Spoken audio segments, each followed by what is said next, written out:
Am I the asshole for going home when my wife didn't let me in the delivery room? I, 28-year-old male, and my wife, 29-year-old female, gave birth a few days ago. We had what I believe to be a fairly standard pregnancy, and I did my best to take care of things and make it easy for her. I took her to the hospital when she was due, and her sister and mother met us there. Cool. The problem started when she was taken to the delivery room. She asked the nurse that only her mother and sister be allowed in the delivery, and then told me she wanted me to wait until I've delivered and calmed down before letting me in the room. I was shocked, and I didn't want to make a scene, but I said okay and sat down in the waiting room. We had not really discussed the plan for the hospital, but I had no reason to think I wouldn't be there when my son was born. I texted her sister if she knew my wife was going to do this, and she said no. I told her that to ask my wife if she was concerned about something because I don't consider myself someone who would make a fuss or make things difficult for her. She texted back saying that my wife just doesn't want you to see her like this, and then added that she didn't agree with my wife and tried to convince her to let me in, but ultimately it was my wife's choice and I should respect it. I sat down in the waiting room for 6 hours getting minimal updates as the labor was fairly slow, and I decided there was no point, so I texted my sister and told her I was going home. I'd meet my son when they brought him and handle from the birth certificate stuff the next day. Oh, and handle the birth certificate stuff the next day. Okay. I came home. 9 hours later, I was finally able to meet my son. When my wife's mother and sister left, they got angry at me for leaving her at the hospital. But I was angry too, and I told her that we can talk about it in a few days because she's just given birth. She wouldn't drop the subject, and finally I told her that she excluded me from the birth of my son for no reason.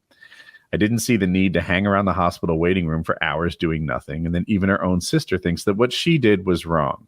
She said there was no complications, that I needed to be there, to which I replied there wouldn't have been there because she kept me out of the room and the doctors would have handled any problems anyway. She called me an inconsiderate asshole and has been talking short with me for several days. Her sister told me I should apologize and move past it because it was stressful for my wife, but I think I'm owed a bigger apology because I was excluded from my son's birth. So, who's the asshole here? There's some information we don't have. I wish I'd like usually this is something that's like thoroughly discussed, you know, that you're going to be there. You have the music in your pockets, right? You've got the fancy pillow, you know, they've done the Lamaze thing together. Like usually it's known beforehand that like usually you pretend you're not going to take any painkillers and then you do. That's the process. Yeah, that's a huge part of it. Yeah. No epidural. Give it to me. And so I wish I'd known that. But I well, he said that he had no reason to think he would be excluded from the delivery. Yeah. So I inferred but did he have any reason to know that he would be included? That's what's important, I think. Now I don't think there's anything wrong with her excluding him. And I don't even like it being phrased that way. It's a super rough thing they're going through. Most like I don't know what the percentage of them that shit themselves is, but it's very high. 100. Close to 100. After this little event that we're doing in here, I'm putting myself in the lady's shoes. I would like to maybe have a romantic life with my husband afterwards that doesn't involve him having the image of my vagina 50 centimeters dilated or whatever, and me shitting myself. And oh man, I wish last night hadn't been taco night too. Like, you know what I mean? Like it could come down to that. It could, and I would understand that. It's because it's not that she wanted her mom and her sister there, because moms and sisters are perfectly fine with seeing each other's vaginas explode and shit themselves. Probably all given birth. They've all shit themselves before. She's part of the club now. So like, I definitely get that. Now, whether or not it's okay, it's not okay for him to leave. And here's why. She could have died. Women die in childbirth. She could have fucking died. He can't leave. He should have stopped pouting, because as much as he feels wronged, she's the one with a human being coming out of her right now with her hormones in no man's land, literally. And like you got to just realize that you might not even be negotiating with your wife right now. That lady in there is the birth giver. Your wife will be back in a day or two. Right now, you need to like negotiate with the birth giver. Yeah, prioritize whatever she feels she needs. And sit out here in case a doctor comes and says, your wife or your son who lives, you dumbass, because it might happen like that. Like he should have stayed. He should have stood by his lady and waited on his son to be born. And whenever she was ready for him to see it, like that feels like the traditional thing to me as well. That doesn't even seem like some like froofy new age thing, like girl power. I have my babies alone. It's like, that seems like the traditional thing. Every time I see an old movie, the dude's out there waiting in the lobby. Don Draper did it. I'm so surprised. Like, I didn't know 100% what your take was going to be. I agree 1,000,000% with everything you said. Yeah. The guy, it is not your time. You need to realize the stress her body and mind is going under. You need to kind of take a back seat. If she wants you in there, be in there. Like, my wife has told me, like, she wants me in there when she gives birth, if we have kids. And I was like, okay, that's fine. I'm good with that. What about me? Where's she at? She said she wants you to be the poop I got a headlamp and everything. This is going to work out so well. Going spelunking. Yeah, but I've never done an episiotomy before, but I'm very inexpensive, so just consider the offer. I will. I'll take advantage of it. Well, listen to this. I know internet guys who can. How many subs does that idiot doctor have on YouTube? None. He's too busy saving lives. Wow. Like, yeah, big no, deal. but Can you tell dick jokes? That guy is definitely in the wrong. And I come down the same thing with going home. The going home thing is the thing that puts it over the limit. Like, he should have just fucking sat there. What, you're gonna sit at home on your phone thinking about your wife giving birth the entire time? Like, what do you think? That this fucking if this dumbass unironically went home and like started playing League of Legends, fuck him. Like, seriously, like he's gonna go home and obsess over it. It almost seems petty. I'm not wanted here. I'm not wanted here. I'm gonna go home. It's not about you bitch. She's giving birth right now. Be a little selfless. So yeah, that guy's a bitch and I don't like him. Anybody ever calls us sexist, give him this clip, please. We mean it.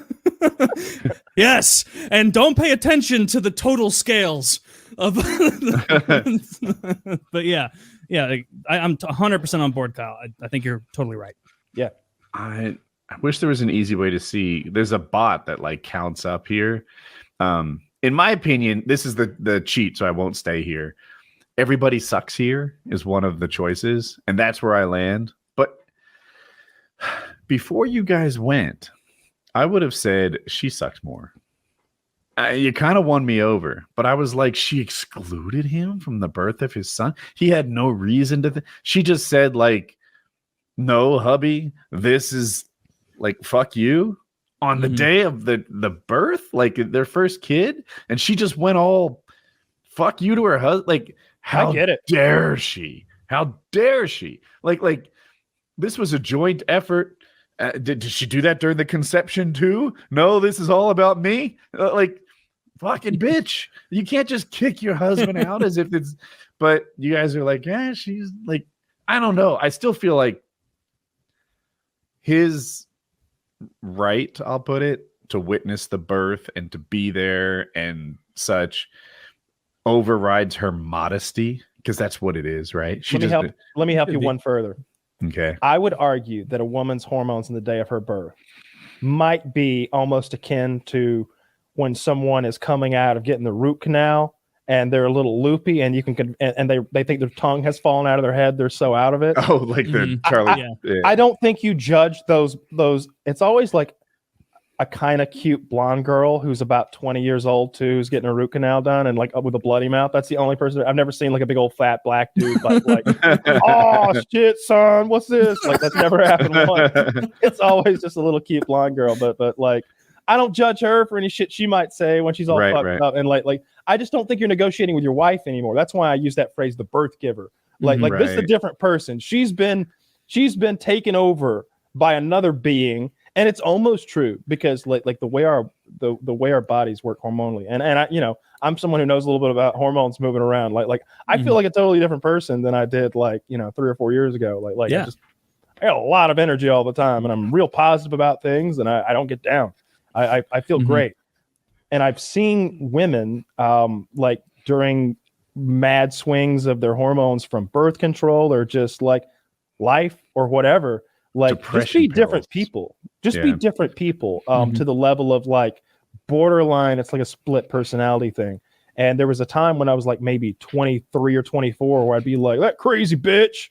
And like, but like I grew up and realized that like, that's like how human beings are just wired. And now I get it. And I try to be really understanding, like when somebody's got that stuff going on. Hormones are powerful stuff. They don't mean what they're saying. And if they, and the other thing is like, just because that she's like all jacked up on her hormones doesn't mean that like how she's feeling in that moment isn't like relevant still and important. Like that's still your wife. That's just a different version of her. And we got to respect how things are feeling for her. And she's going through a traumatic endeavor right now. I'd rather get hit by a goddamn car than give birth to a baby. You're winning me over. Your argument's very persuasive. Like I acknowledge that. I still feel like it was very selfish to put her modesty above his witnessing. That's me guessing as well about the modesty. Yeah.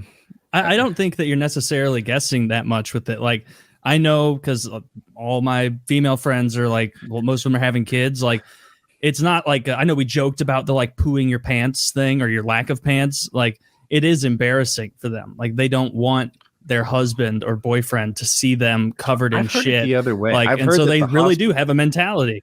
Yeah, the hospital staff is so professional and used to seeing it that they create an environment where it's just like quick wipe, move on, everything's fine. Like, I don't know. Yeah, and I'm sure this is, and of course that's I the bet there's story a drop off that you get third party. Of course, no one's going to be like, oh yeah, Woody, when they poop themselves, it's a fucking shit show, literally. because now, hey, guess where we are? An operating room. Guess what? All of the sterilized equipment and people are now covered in shit. Guess what has to happen now? It all has to be replaced. When? Right fucking now it does. Oh, wait, there's more shit. How many sets of gear do we have? Like, I bet that's the real story behind it. And oh, guess what? Her smell extra bad. What does your wife eat? You might be right. You might be right. I feel like she's an asshole, though, because she put her modesty above him witnessing the birth of his son, and he might have wanted to see that. He might have, and he wanted to help her. And I don't like that she's like, no. In my real moment of need, I'm going to my mom and my sister. My husband's like somewhere down the list.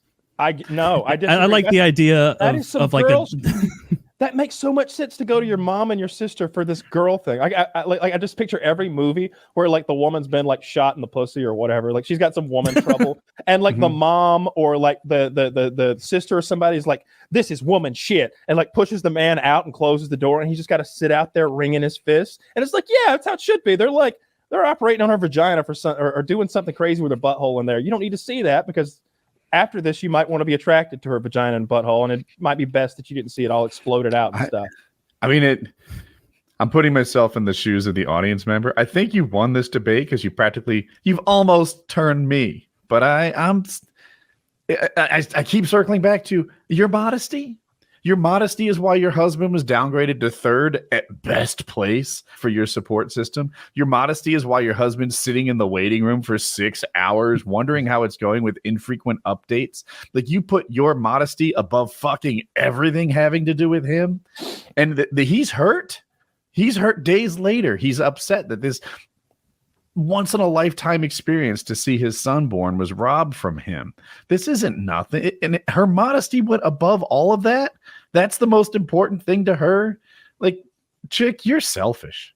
I think that there's probably a lot more to it than just the modesty aspect. Like, you don't go into that fully sane, you know, like your hormones are fucked. You're about to get put on powerful drugs. It's her first kid. She doesn't know. She's probably embarrassed. Like, given the situation, the guy has Woody's to, taking the L here. It's over. Don't worry. The guy has to, okay. You're just reiterating all of the perfect points we already made. Like, I was like, no, we got this. We're good. We got it. We got this tied up. It's 37-3. I mean, we're making the playoffs here. I'll call it a draw if we can move on. But I wanted to say one more thing. I was thinking how funny it would be, like, a doctor who helps give birth, like, he comes in and he sees her pooping and his response is like, biggest day of your life and this is how you behave. Come back when you're ready to get serious about this. And then just like leaves, like, shitting in my office. When you look back on the day your son was born, do you want to remember a day that smells like shit and shins? I'm gonna go back out there and I'm gonna talk to your husband, man to man. And your son is 7 pounds 5 ounces, and your wife weighs 30 pounds less than when she went in. no. Is this one of those zoo hospitals? What's that big fucking? You taking care of a rhino in there? He just comes back at, sir. It turns out she was just constipated. That was not a pregnancy at all. How long has your wife been eating grass? Only poo. That was 12 hours of shitting, sir. It was 9 months of PF Chang's. Yeah, that was a good question. I liked that, but I definitely it turned out to be a good one. No, sometimes you don't know what the topics answers. are going to be. That's it. The topics are empty canvases. That's true. In a minute. Didn't you have a Am I the Asshole with a massage thing? Yeah. Are you ready? Oh, yeah. Okay. I, a 24-year-old female, am trying to schedule a spa day as I have some gift cards to use. I called the spa to schedule my package, and after setting up, I requested to only have a female for my massage and facial. The receptionist got snappy and told me the massage I wanted was only provided by a male therapist. I told her I wouldn't be comfortable with that and would have to look at other packages where I could have a female massage therapist. She quickly got defensive, explaining that there's nothing wrong with having a male massage therapist. He's been in this business for 20 years. I'm sure he's great at the job, and he's a nice guy with no bad intentions, but I'm paying a lot of money to be relaxed and comfortable, and being naked while a man rubs me down is not my idea of a stress-free experience. She basically said I was sexist towards male massage therapists, and I told her I would be calling back to reschedule with a female. Am I being the asshole for refusing to use a male massage therapist? Man, some of these Reddit people are just throwing the bait out there, and everybody's just grabbing it and running. Come on, really? Of course he's not the asshole. This is one of the things that's so well known that everyone has preferences, and that most men prefer a woman, and most women prefer a woman as well. Mm-hmm. Like that's the truth across the board. Yeah, like it's got to be rough out there for male masseuses, but I'm sorry, dude. We're like making ourselves vulnerable, and you are not a fucking doctor. You are a muscle rubber. All right. I don't know how long it took you to get your sticker certificate or like whatever, like your ribbon, but like go back to Jack. It would take. Look, if you're such a low level professional that it would take longer to get like a blue belt at a real school, then like I'm not getting naked in front of you and trusting you and stuff. And I don't want dude rubbing me anyway. Like every time I've gotten massage, it's like, yeah, I want a woman. And it's never been sexual or awkward or anything like that. Mm-hmm. But I just felt a lot more comfortable like with a woman than I would with a dude. And it's like a well-known thing that everyone has that same preference. And some people might just be like, I'm sure there are athletes who are like, I need a man to get back there. Those aren't normal muscles. Those are professional fucking athlete muscles. That's a $64 million ass. Each cheek, 32 mil. And those are my haunches. You don't want little girly hands. An O lineman, the muscle is 3 inches deep behind that adipose tissue. You need strong hands to get it. It's like a guy who's working with a bucket of rice every day. That's what you need. And if I was real fucked up and like a woman wasn't cutting it, I could see going to a man. But I've never had female masseuses' hands. If a woman, their hands are stronger than mine. Like I don't want to get into like one of those like a handshake contest with a female masseuse. She'll fuck me up. All professional masseuses, male or female, are too strong. Quite frankly, they're like, do you want it really hard? No, I've gotten that question wrong before and paid the price. And every man has. That's the only place where they do that. And I feel like it's a way for them to be like, look how strong I am. Look how good of a it's like if you were laying down and your dentist was like, you want me to go at it? It's like, no, no. I want you to delicately scrape the tartar from my teeth and send me on my way. Dude, I don't want you to go balls wild. I can. I'm strong. They're like, I'm just letting you know. Spicy at the Thai restaurant, and I said, yes, I want it spicy. And then as she's walking off, I'm like, whoa, white guy spicy. And she goes, okay, all right, white guy spicy, not so crazy. That shit was so goddamn spicy. As I'm like handing her my debit card at the register, I'm looking around like trying to get airflow across my tongue because it burnt it so fucking bad. Oh. I see a bottle of hand sanitizer there, and I'm briefly like, how soothing would hand sanitizer be on my tongue right now? No, that's a mistake, Woody. Don't double down. Don't follow one wrong with another wrong. So much worse. But it did cross my mind. like, maybe it looks like aloe, kinda. That would have been man, such aloe. a mistake. It tastes like it's 80% alcohol. Am I the asshole for calling the cops on my roommate's girlfriend after she shit on my bedroom floor? Wait, read that again. Am I the asshole for calling the cops on my roommate's girlfriend after she shit on my bedroom floor? So I realize you've got a lot of reading, but let me just go ahead and jump in and say no. I'm right. also coming down on no, but we'll see. So all the names have been changed to protect the anonymous people. Last summer, Jason, male 21, my girlfriend, Stella, female 21, Katie, female 21, and myself, male 22, moved into this house together. We each paid a quarter rent and utilities. Oh, I could tell spelling's going to be an issue. Things were great. We never argued. We hung out together, and there was never shit on the floor. Jason's girlfriend, Christy, female 24, was in veterinary school on the island of St. Kitts. She couldn't get into any vet schools in the States. Occasionally, Christy would come visit Jason and us for a few days when she was on the break from school. The school did trimesters instead of semesters. Things were fine for the most part, except when she was at my house. I would find little turds on my bedroom floor. So naturally, I cleaned it up and asked the gang about it. Oh, I'm so sorry. Pascal must have done it. Pascal was Christy's chihuahua that she never went anywhere without. Pascal the dog kept shitting all over the house, and whoever found it would clean it up and tell Christy. Fast forward to September, Christy fails out of vet school and comes back to the States. She told us about how she was so depressed there, but she's going to reapply in the spring. So now that she's back, she's staying with Jason every night. Her parents live about an hour away. After a while, she's living in the house rent-free full-time. I talked with Stella about it a good bit, and we both decided to just be good friends and let it be. Christy unemployed, and she sleeps in Jason's room. She lived in the house for 8 more months. That's bullshit. The entire time she's living with us, she never paid a utility bill, never paid rent, and her dog kept shitting in my room. The dog never shit anywhere else in the house except my room. I'm not exaggerating. I'm not exaggerating when I say I've found dog shit in my room over 100 times since she moved in. 8 months, 240-ish, 245 days, 100 turns. That's awful. I confronted her multiple times. I tried everything. I tried being nice, stern, angry, the whole bit.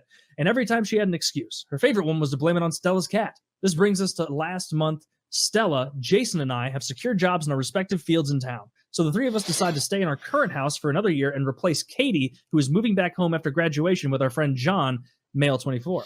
John graduated a couple years before us and works in our city.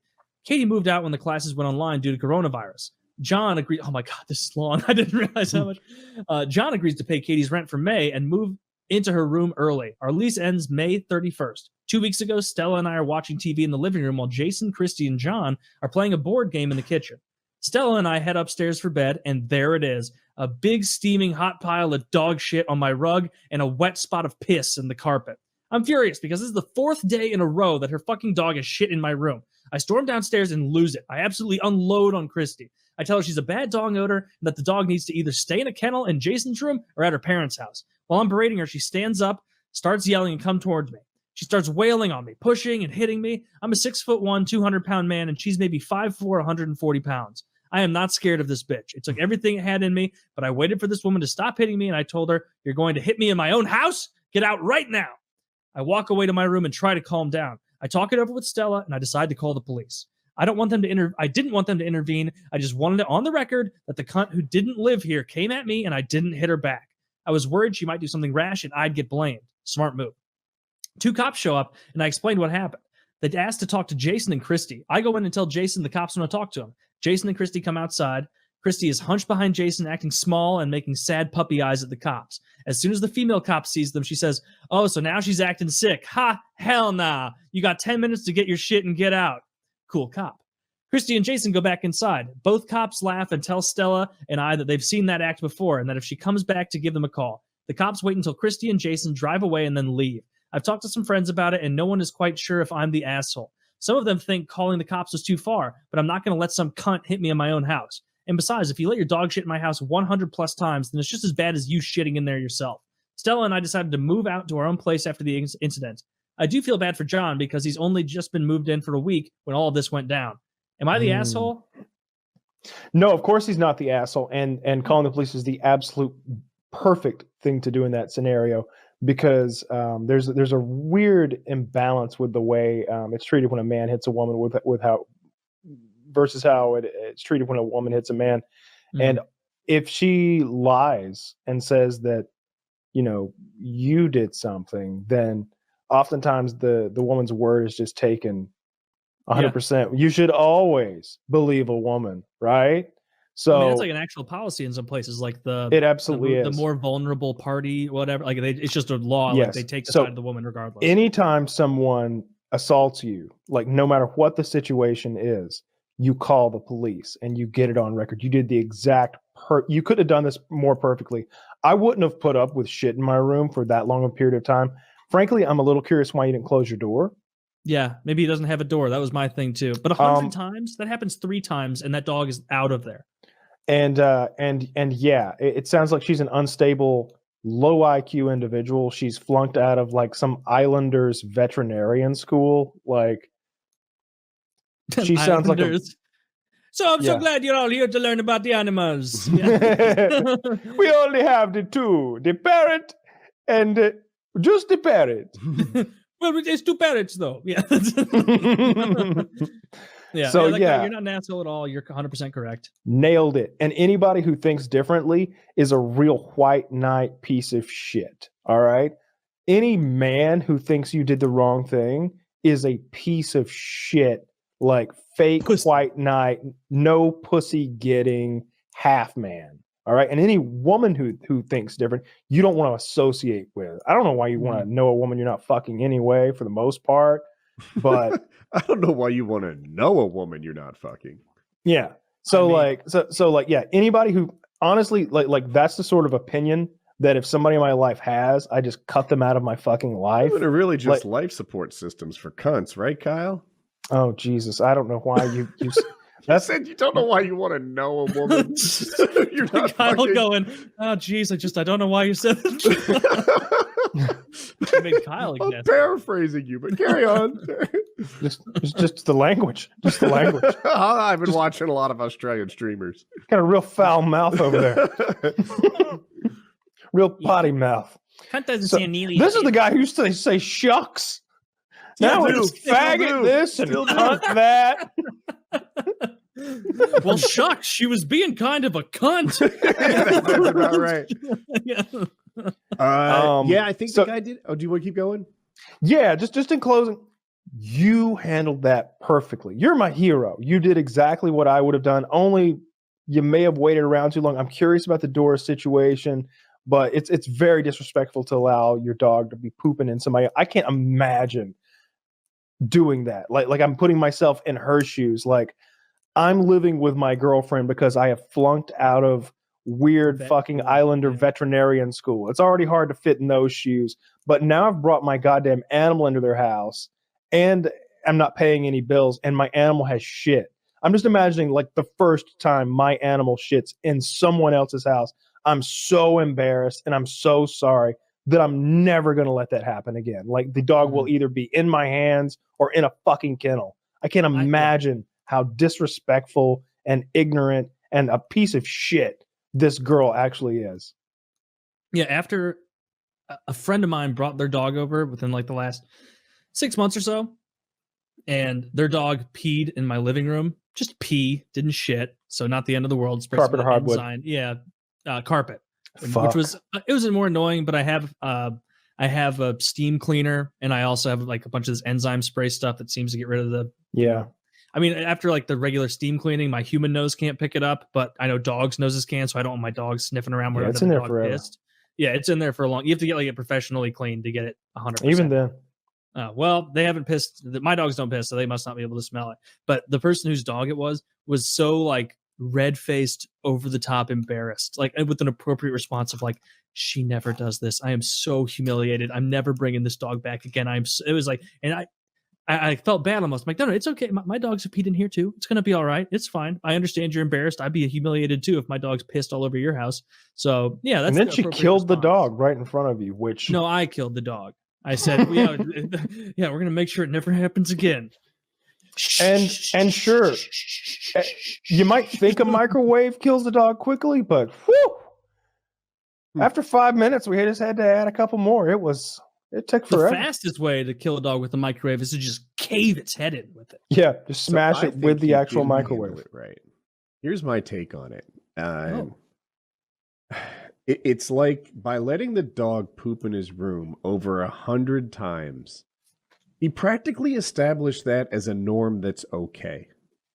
I know it's not. I know he might disagree with me saying this, but she must have thought that it wasn't that big a deal. That it wasn't like we're getting the police involved. That it wasn't like she must have. Maybe he was too cool about it too many times for her not to address it more seriously before the final incident. Go ahead. He said he had been stern with her. He had been angry with her. And He did. And Yeah. of course, the police were only involved after she assaulted him. He did say that. It would be weird to me if there was like not a steady escalation, not like how this happens 100 times. I have to imagine dozens of those times, maybe half of the times he quietly cleaned it up and said, I guess this is my life now, you know? Yeah. And it would have been better not to ever let that pattern become a normal, you know, to stand up for yourself a little. He said he did, but, you know, like, come at it sooner. The fact that It's happened weird over with 8 months is too long. It's weird dealing with like if you're a responsible adult and you've mostly surrounded yourself with other responsible adults, when you run into one of those outliers who like is a wild man and you use the normal human being like conversational techniques, you're like, hey, princess shit in my room.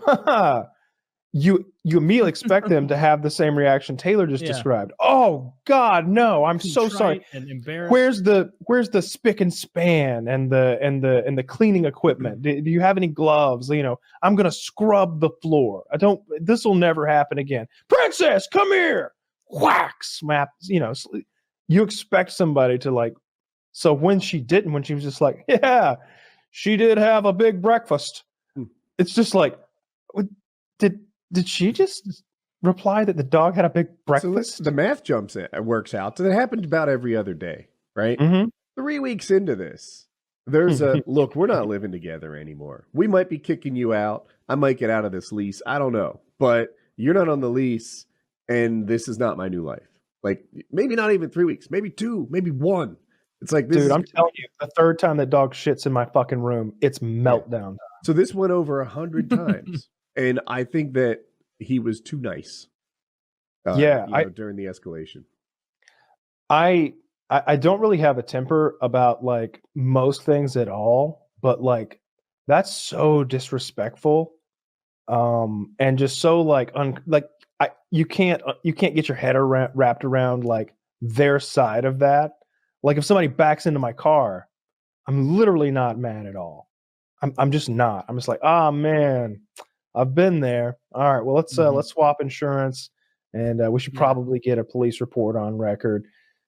If you got anything in your car you want to get rid of before the cops get here, I'll look the other way. I've been there. Hey, you know that's my reaction. You know, this blatant disrespect in this bizarre way, and something about the fact that it's a woman also makes me mad. It always does.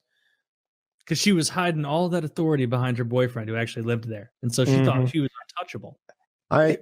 The real question should be, is he the asshole? Her boyfriend. She's a cunt. And I'm starting to think that her boyfriend is an asshole. Because I'll tell you this. If Taylor and I lived together and my girlfriend's dog, who wasn't on the lease, was routinely shitting in his room, I would be so embarrassed. I would be like... I would confront her immediately. And then if she was disrespectful or something, I would go to Kyle and be like, hey, you need to, get both of these bitches on a leash. Yeah, I from my point of view, I'd be the same way. I'd be like, your dog shit in his room? I was like, that can't happen. That's not fucking cool. I don't even go in there. I get furious if my own dogs poop in my house. Oh, no matter where. I mean, they haven't done that in months, but if they do, it's like, you little bastards. I don't like pets. I don't like pets for that reason. Like that's why it was so nice growing up. We had the outside dogs, and if they shit, then it was in the yard. Where did they sleep? It doesn't take that much time to train them, though. Dad built. That's so funny you asked. Dad built them this big house. So three classes of dogs at Dad's place. Okay. There's the big house, and the house dogs get to come into the big house. Humans live in the big house. You want Yeah. us to let it in the big house? I did not say that. I did not say that. Yeah. Very few dogs get to come into the big house. Those are dogs who are very well house trained, very low energy, and they know that they're being given a great privilege, and they sit on a chair or a cushion and they don't fucking move. They don't roam around exploring. They're like, maybe if I don't move, it won't bother him, and I won't ever have to leave. They chill. Then there's the dogs that live at the house but outdoors.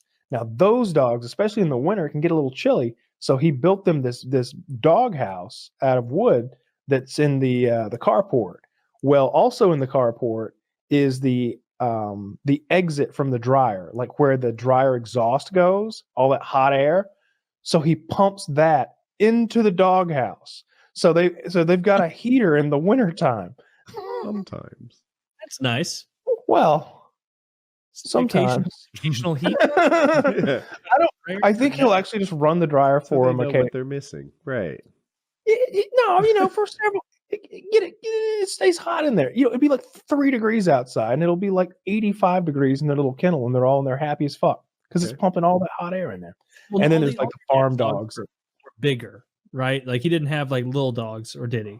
Big mixture. The smallest of them was probably like 25 pounds, though. Okay, that's He like both definitely my had dogs. some small dog. I think he had a one-handed dog, like a wiener dog or something when I saw him. Am I right on that? He had a miniature pinscher, and that is a small dog. That's like his personal dog. That's number one. It's his personal Alpha. dog. Alpha. Yes. This is Alpha, size of a coffee cup. Yeah, that's number one. That dog, that Gracie, I think is that dog's name. She goes with him everywhere. When they go to order breakfast at like Hardee's or whatever in the morning, like she orders too. Like What does she get? Usually a sausage biscuit. Man, that dog is living the dream. Right? Yeah. Can you Is he old imagine enough? Enderman with that? Like, that's Alpha? Fuck. Can you run the dryer again? I have no fur. Sausage biscuit, so I guess he knows what's up. That's like a heartwarming thing for dogs. That like when dogs get so close to the end of their life that it's like there's really no point in extending this artificially with shots and supplements and special foods, and people just start letting their dog like, hey, you want a whole pork chop tonight, buddy? Let's do it up. And then because you just like the dogs are it's such a pure, unbridled happiness. I've never been as happy in my life as a dog is with a barely seasoned, overcooked pork chop. Like because if they've seen you eat, obviously you take all the good ones and you give them a shitty one. Like it's so nice. It's so I But love you don't that. love your dogs? You don't give them the good one? I give him a good one. I do. I'm talking about some other guy. Now that you called me out. Sure. Now that I've been confronted on this. So. Yeah, I told you guys my girlfriend at one point, she started feeding the dogs cat food, and this was like 7 months ago. She was like, yeah, the dogs weren't eating the dry food and we ran out of wet food, and then I accidentally bought cat food, and so I put cat food out for them, like the pellets, and they just loved it. And I was like, babe, that's because cat food is like 100% fat and protein. Like they're carnivores. It's very different mixture than dog food. Like it's not good for them. She's like, it's fine. Fast forward like 7-10 days of them eating cat food, and they start having like uncontrollable liquid shits around the house. And this is so long ago now, but like, and they would look at me with eyes of like, even I didn't know it was coming, because it would just slip right out of there. And I was like, you know what this is? It's because they're on fucking cat food and there's no fiber in it. It's just meat. And he's back to dog food and it's fixed immediately. So those poor little guys are just having to shit constantly. It's like, I weigh 11 pounds. I got to go now. Yeah. If your dad's smallest dog was 25 pounds, like my dogs are like 11 and 15 pounds. Yeah, like his little miniature pinscher is like tiny. I don't know what it weighs. I would say 7 pounds, 8 pounds. Like it's a tiny little fucker. I have an am I an asshole So I'm going to try to speak broadly here. It's not to give away who this is. So no one related to me, and it's not me. Someone in your universe. Someone in my universe, friend of a friend, associate of a family member, etc. So this guy is a married man. He is, let's say 50 years old. He has long been having this extramarital relationship with this other lady who's also married. Now he was seeing her before she was married. I hope this doesn't get too convoluted. Oh, he's always been married, but she got married during the relationship. Yes, okay. Thank you. And so he continues seeing her, and she has 2 kids, 2 little ones. And the grandmother, the girl's mother, sees the newest little one and says, "That looks like one of those insert surname boys. That looks like one of them. That doesn't look like your husband. That doesn't look like you." Grandma's loose-lipped. Grandma is more than loose-lipped. Grandma says, "I'm going to get to the bottom of this." So she goes to the 50-year-old man's brother. She goes to this guy's brother and asks for DNA. The brother, and I don't know why he gave her this DNA, but he did. He knew he was innocent. Well, he didn't know what the question was. I don't know what she said to him to get him to provide her with DNA. She gets the DNA from this guy, tests it, proves that this baby belongs to this other man and not this woman's husband. Then she takes those results, and the first place she goes is to his wife, to the guy's wife, the guy who's the married, brother's wife. No, the man who made the baby. Oh, okay. So somehow she went to the brother, but and got his DNA to prove that. You can prove that the baby's related. That's his uncle. Okay, I inferred that she thought that the brother was the guilty party. No. She just knew she couldn't get DNA from the guilty party. Roger she knew that if she goes to, let's call him, Dave is the one who made the baby extramaritally. She knew she couldn't go to Dave and get his DNA. He'd be like, "Fuck you! I'm not giving you any DNA. I know what you're after. You're technically the grandma of my bastard baby over there." So instead, she goes to his brother and gets his DNA and proves that the baby is Dave's. So then she goes to Dave's wife and says, "Your husband fucked my daughter and made a baby, even though she's married to Pete over here." It's upturned his universe. This 50-year-old man has kids that are my age. He's got like a 32-year-old and like a 30-year-old or something like that. And then that's it. And now he's got a 1-year-old bastard child and a wife who is furious with him. Yeah, they get like that, I would guess. Yeah, yeah. Well, it's their problem. So of course he's an asshole, right? For cheating on his own wife with a married man's wife. Of course, the woman doing the cheating, she's also an asshole. The person I want to know if this is an asshole or not is this man's brother, who provided DNA evidence against his own brother in a situation where he had to know it wasn't for anything good. I was hearing this story and I was like, he had to know that she wasn't about to start some sort of super race of him on Mars or something like that. That guy is totally an asshole. Unless he is a total idiot, like stone cold idiot, moron. There's no excuse for not knowing that. Why would a strange person come up to you and go, "Hey, can I get your DNA?" Would you ever Taylor, say yes except to that? Perhaps No. a little more idiot, because my first instinct was, how did she fool him, and could I have fallen for it? Right? So maybe I'm an idiot. But if Open she your came mouth up to and let me swab. Don't worry what it's for. Yeah. Right? If she got the DNA sneaky, then he's not an asshole. But I think that's not the case. Kyle laid out in the story. If she convinced him, like, "Man, I need a kidney so bad. Can I see if you're a match?" I don't know. There's a route in which he's not necessarily ratting out his brother. He's just fooled. Even then, if they were like, I need a kidney transplant and I need a donor, I'd be like, "Well, you should probably go to the hospital and stop accosting me at fucking Quick Trip with scissors. Ma'am, get the scissors away from my head. Get the scissors away from my head. Ma'am, get away from me." No, there's no way. This guy's a douchebag. He knew this was not some innocuous request. I bet that maybe the guy really had a lot of frustration towards his brother. Maybe he wanted to see him kind of crumble and fall a little bit. Who knows? Maybe he's like the way less successful brother. He is the way. There are many of these brothers. I won't say how many, but more than a handful. And in this family, this one family. Yeah, it's a big family of only brothers, and they have very distinctive features. They're big, strong men, good-looking guys. It's one of those situations where like each one is bigger and stronger than the last, and by the time you get to the end, it's a mountain of a man. And on the very end of the totem pole is the guy who provided the DNA. If that's important at all to the story, this is the lesser of all the brothers. Are you saying that this guy is like the guy at the very bottom is so dumb that he might have been fooled? Like, into thinking he was innocent? You couldn't be fooled. I think that he was like willing to like get one over on his older, more successful, better looking. I mean, the guy's 50 something, and the young lady is very attractive from what I've been told, and like 30 something, like this.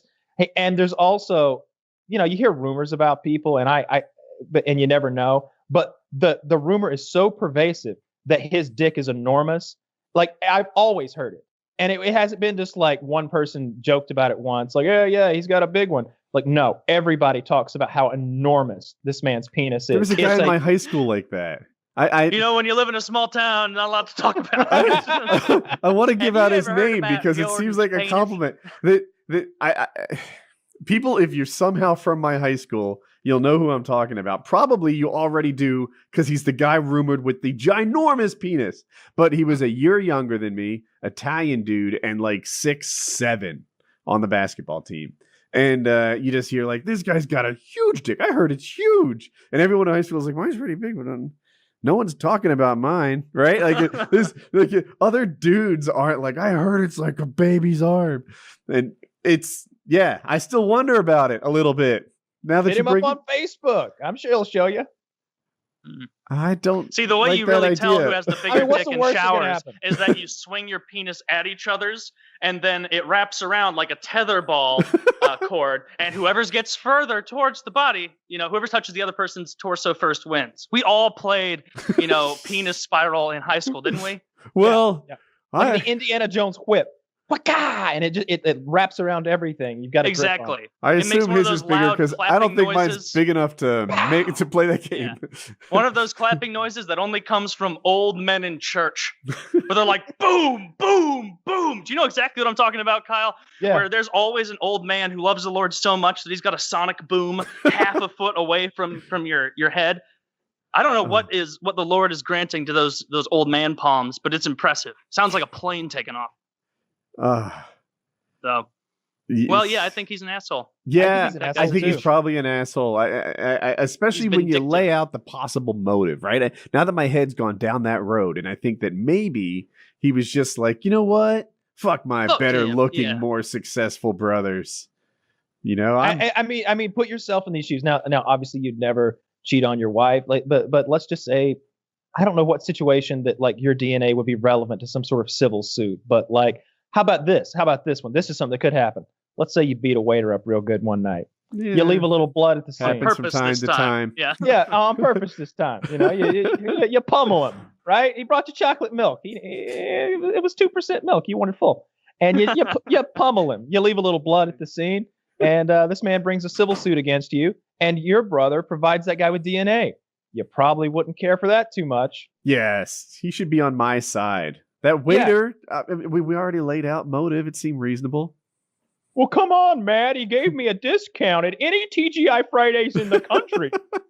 Yeah, that's the issue. I feel like you shouldn't rat out your brother like that. Am I? Okay.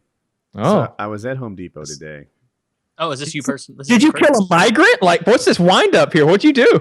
And so I needed to buy a nail gun. I thought I was going to be nailing down felt paper. It goes like on top of sheathing.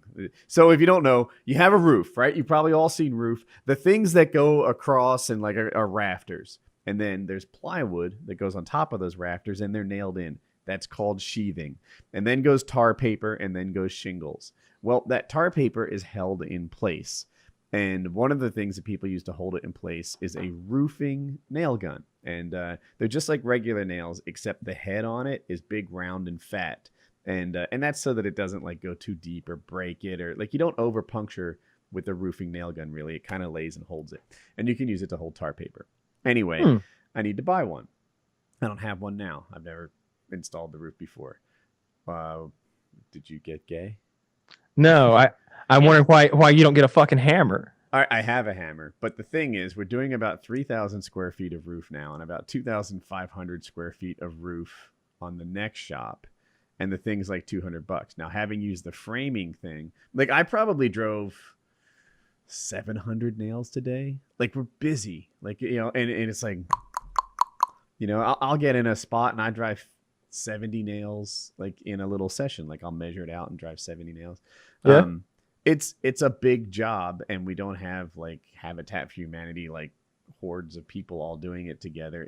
It's mostly me. She just doesn't like to be on the roof, so I do it, and it helps to have automated tools. So anyway, I was gonna buy it. I go up to a guy at Home Depot, and I'm like, I need to buy this thing. We're gonna nail and felt paper. Then after that, shingles, and I need a guy who's an expert. And he's like, you want Matthews? So okay, we go by, we find him. And I'm like, Matthews, I'm going to pick out a nail gun, and I need nails. I need an expert to help guide me through this. Are you that guy? And he's like, yeah, sure. And oh my God, he was not that guy. He was not an expert at all. So the sheathing's 1/2 inch thick, and I'm going to nail paper into it, essentially. So I don't want like 2-inch long nails to nail paper into a 1/2 inch thing. You're just going to have a ton of nails sticking out the bottom. And they're going to hurt someone sometime. Not that you spend a lot of time touching a roof, but I don't like tons of nails sticking out. It looks shitty. So I'm like, can we get a 1/2 inch nail just to hold the tar paper, and maybe something longer for the shingles, etc. And he's looking around. He doesn't know what he sells. He doesn't know how long the nails are or what length nails people customarily use. And I'm asking him like which nailer I should use. Is one more hobbyist and one more pro? Like they were all within like $30. So I just get the better one, when the prices are that close. And he's like, well, this one here is Porter Cable, and this one's DeWalt. And he starts like reading the labels to me. And it's clear to me that he doesn't know like what these are used for or anything. And he starts like stumbling on his own words. And I got I'm like, are you trying to say something? And, then he just like starts reading like this one here is $199 and this one here is $219. And it's like, fucking no shit. Like I turn those people away. I've done this multiple times. It hasn't been with something like that, but if I'm buying like lumber or something specific, when I need an expert, the guy will come by and I'll ask him a very specific question. And I run into this in my day-to-day life. I don't like it. I want a yes or no fucking answer. I'll ask a question like, hey, do you know if I need 11 penny nails or what for this? Will this gun shoot 11 penny nails? If they don't say yes or no, or that one won't, but the Porter Cable will, then you're fucking done. That's it right then and there. I'll be at my house and I'll ask Kitty or somebody a question. I'll be like, hey, do you know where my wallet is? And she'll start looking.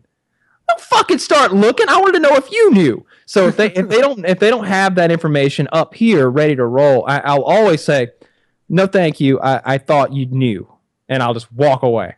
That would have been the great line, I think, for me to use. Instead, like I didn't say it great, like it. At first, like I'm giving him a little time to collect his thoughts, right? Maybe he knows what he's doing. When did you get shitty? Because you haven't been an asshole yet, and I know this is coming. Oh, yeah. When did you spit on him? So, like, at first, I'm giving him a chance to sort of look, right? And he's like, well, these things here. And he grabs a fucking, like, 5,000 screws. And I'm like, well, that doesn't even go in a nail gun. Those are screws. It's like, oh, yeah, that's right. And he puts them back. Like what? Yeah, they're fucking screws, you fucking fuck. Like, what the fuck is wrong with you? We're buying nail guns. You don't use screws to hold in paper, you dumb fucking fuck. And So, but this is all happening in my head. That's not how the conversation went. I would But hope not. Surprisingly. I did kind of say like, but those are screws, and he's oh yeah, and he puts them away, and I get them confused sometimes. yeah. And then he's going on, and he's basically just telling me what I've already found. Like I didn't go straight to help. I had already looked at the stock. And Exactly. This is where I'm confused. And so yeah, but then he starts reading labels to me, and I'm like, all right. Well, thanks for your help. Like that, right? That's my dismissal. And he keeps talking, and I'm like, are you trying to tell me something? Like, are you trying to say something? I'm almost giving him a second chance in my head. Although Chiz has walked off to the shopping cart and started covering his mouth. Take it. Yeah. You can't take it. Now, Wait, so what did you actually say? Did you say that. Are you trying to tell me something? Are you trying to say something? Because Say it in the same way you said it. The best of your ability. It was a little annoyed, but I'll go with, are you trying to say something? Like that. And douchey. A little douchey. Little douchey. Well, and I should note, it turned out that Chiz, he was on a mission for a little metal bracket that holds the sheathing together. Like if it's not on a stud together, it has a tendency to do that. And this is a bracket that holds them together. Anyway, we couldn't find them, so I was like, I'll tell you what, I'll go to Nail Guns, do my thing. You go to whatever it takes to get it done to find that part. And the same guy helped Chiz. So Chiz knew, like the second that I brought him back as our helper, that this guy was shit. He was fucking awful. So like he went on a tour of the whole fucking Home Depot together. Like they're just walking around looking like, oh, it's not in this aisle here. And not this aisle either. Yeah, no shit. Like we don't need to know the aisles that it's not. We need to know the Remember aisles. the other day when I asked the guy for tape, and he goes, "What kind of tape?" We're at Walmart, and I need tape. I'm like, hi, where's the? At first I asked, I think I asked, where's the medical tape? And he's like, I looked really confused, and I was like, no, I'm sorry, I'm butchering this, but I said, where's the tape? And he goes, well, what kind of tape? And I was like, 3M medical tape, and he was like, oh. I thought you were going to say duct. I thought you were going to say I thought it was a question I knew the answer to, but just walk with me. And I was just like, no, I'll find it. I think afterwards he was like, well, I don't know. And you're like, well, any tape. And he goes, well, I don't know that either. Well, what? Oh yeah, that's right. That's how it went. It's like, can I have tape? Well, what kind of tape? This kind. I don't know where that is. Well, then any kind. I also don't know where any kind is. You know, I don't know where any fucking tape is. That's the worst thing ever. When you ask for like a specific ink. This happened the other day at a place where it was like, do you know where the molasses is? Molasses. Cheryl. Shay Cheryl. Do you know where it is? And then it's like two employees somewhere yelling to each other about your problem in front of all these other customers who are like, look at this dumb fuck, couldn't find something. Now he has to make everybody else listen to it. And then they come on an adventure with you, trying to talk the whole time. Like, oh, what do you need this for? Just don't talk to me, lady. Just tell me you don't know, and I'll continue this painful process on my own. But don't join my escapade now, trying to be a part of it. Because you don't want to be on cashier duty for 5 minutes. Like bitch. I can be very polite under unusual scenarios. I was buying block the other day, and I was buying like 58-inch cinder block. Okay. Yeah, and I went straight to the source. I went to the concrete factory where they make the fucking concrete, okay. And they were. It took them 20 minutes to ring this concrete up, and at the end of it, like the thing was like $34.17 or something like that, and I had $35, and I had literally stood there for 20 minutes over 83 cents worth of change. But I didn't feel like anyone there was an idiot or didn't know what they were doing. They explained why things were taking a long time. I felt like I was dealing with professionals. They even loaded the blocks for me while I waited. But those motherfuckers at Home Depot don't know what the hell they're doing. At any time, like I am not an expert. I'm just not. I've worked a lot of projects from electrical to plumbing to carpentry and stuff, but I'm not an expert at any of them. I just know which tools do what and how to use them most of the time. I still might electrocute myself or cause a leak, but I'll usually get the job done. These motherfuckers sometimes act like they've never worked on anything. Like they couldn't wire up an electrical socket. Like if the bulb broke, they'd electrocute themselves and die or something. They don't know what tar paper is. Every time, and I hate to stereotype women, but oftentimes if I ask a woman, she really doesn't know. And I'm going to say this, if I was a woman working in that field, I'd be the one. I'd be the one that when you were like, sir, can I help you or anything? The guy rolls his eyes. Well, I'm looking for a nail gun that shoots 11 penny nails. I'd be like, well, you want the Porter Cable CR5. That or the DeWalt if you like the warranty better. It's got the 3-year warranty and you can shoot brads. Like I'd fucking know, and that guy would fucking be impressed when he talked to me. That's one of the things the guy did. He was like, well, this one here's got the lifetime warranty. Pointing to the big fucking lifetime warranty. Yeah, no shit. There is on nail guns, there is about 4 minutes of reading material. You know, like the different features, the prices, and the warranties. I covered that before I asked for help. That everything he said and did was a waste of my time. And like, not just that, but like I didn't really want him on my adventure. So by bringing him, it was kind of like a concession. Like, all right, you know, I don't really want help, but if I need some, so I'm going to ask for expert advice. And that fucker, it was worthless. And I have started very honest to all people in my life, whether I've known them for 5 minutes or 5 years, and I'll figure out how to say it in my head, but I'll usually calmly just say it. Like if I'm done with them, like it happened the other night, I won't be too specific so that this person doesn't get their feelings hurt. But I was working, and someone was just watching me work.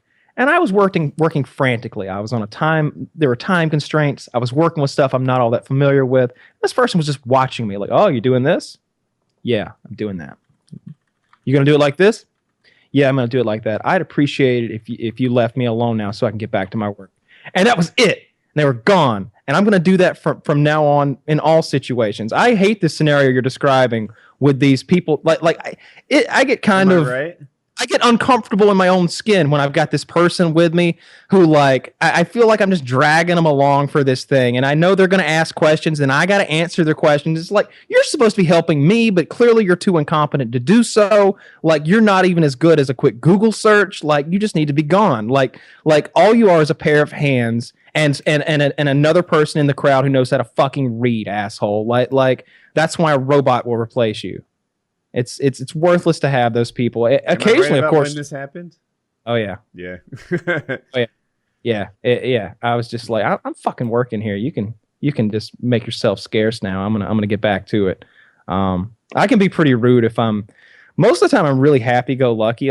Like if I'm just hanging out and chilling. But if I'm actually working, like the stuff that actually constitutes me making money, if I'm filming a video or getting equipment set up or something like that, and I feel like someone's taking my time away from that or distracting me, I get really upset about that. I'm a little different. If I'm really working and cranking away, I don't mind a spectator. It's when I'm half working. Like, let's say that I'm on Woodycraft just like interacting with players. That's the thing, right? A lot of people on Woodycraft like me, so I pop in and I have conversations with them.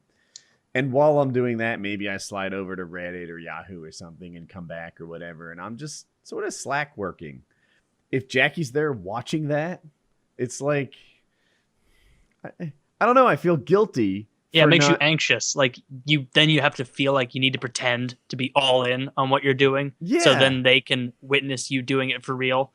And it's like passive guilt. Yes. For not working as hard as you want. Yeah, yeah. And you know, not every second can be like full on driving attention.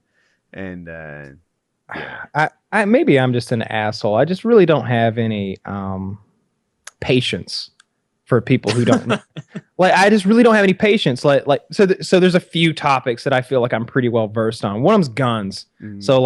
So I'll be if I'm in a gun store and I hear someone just saying stuff that's just, they don't know what they're talking about behind the counter. That annoys me. And I feel like, I've got some sales experience too. So I feel like I'd be good at selling guns.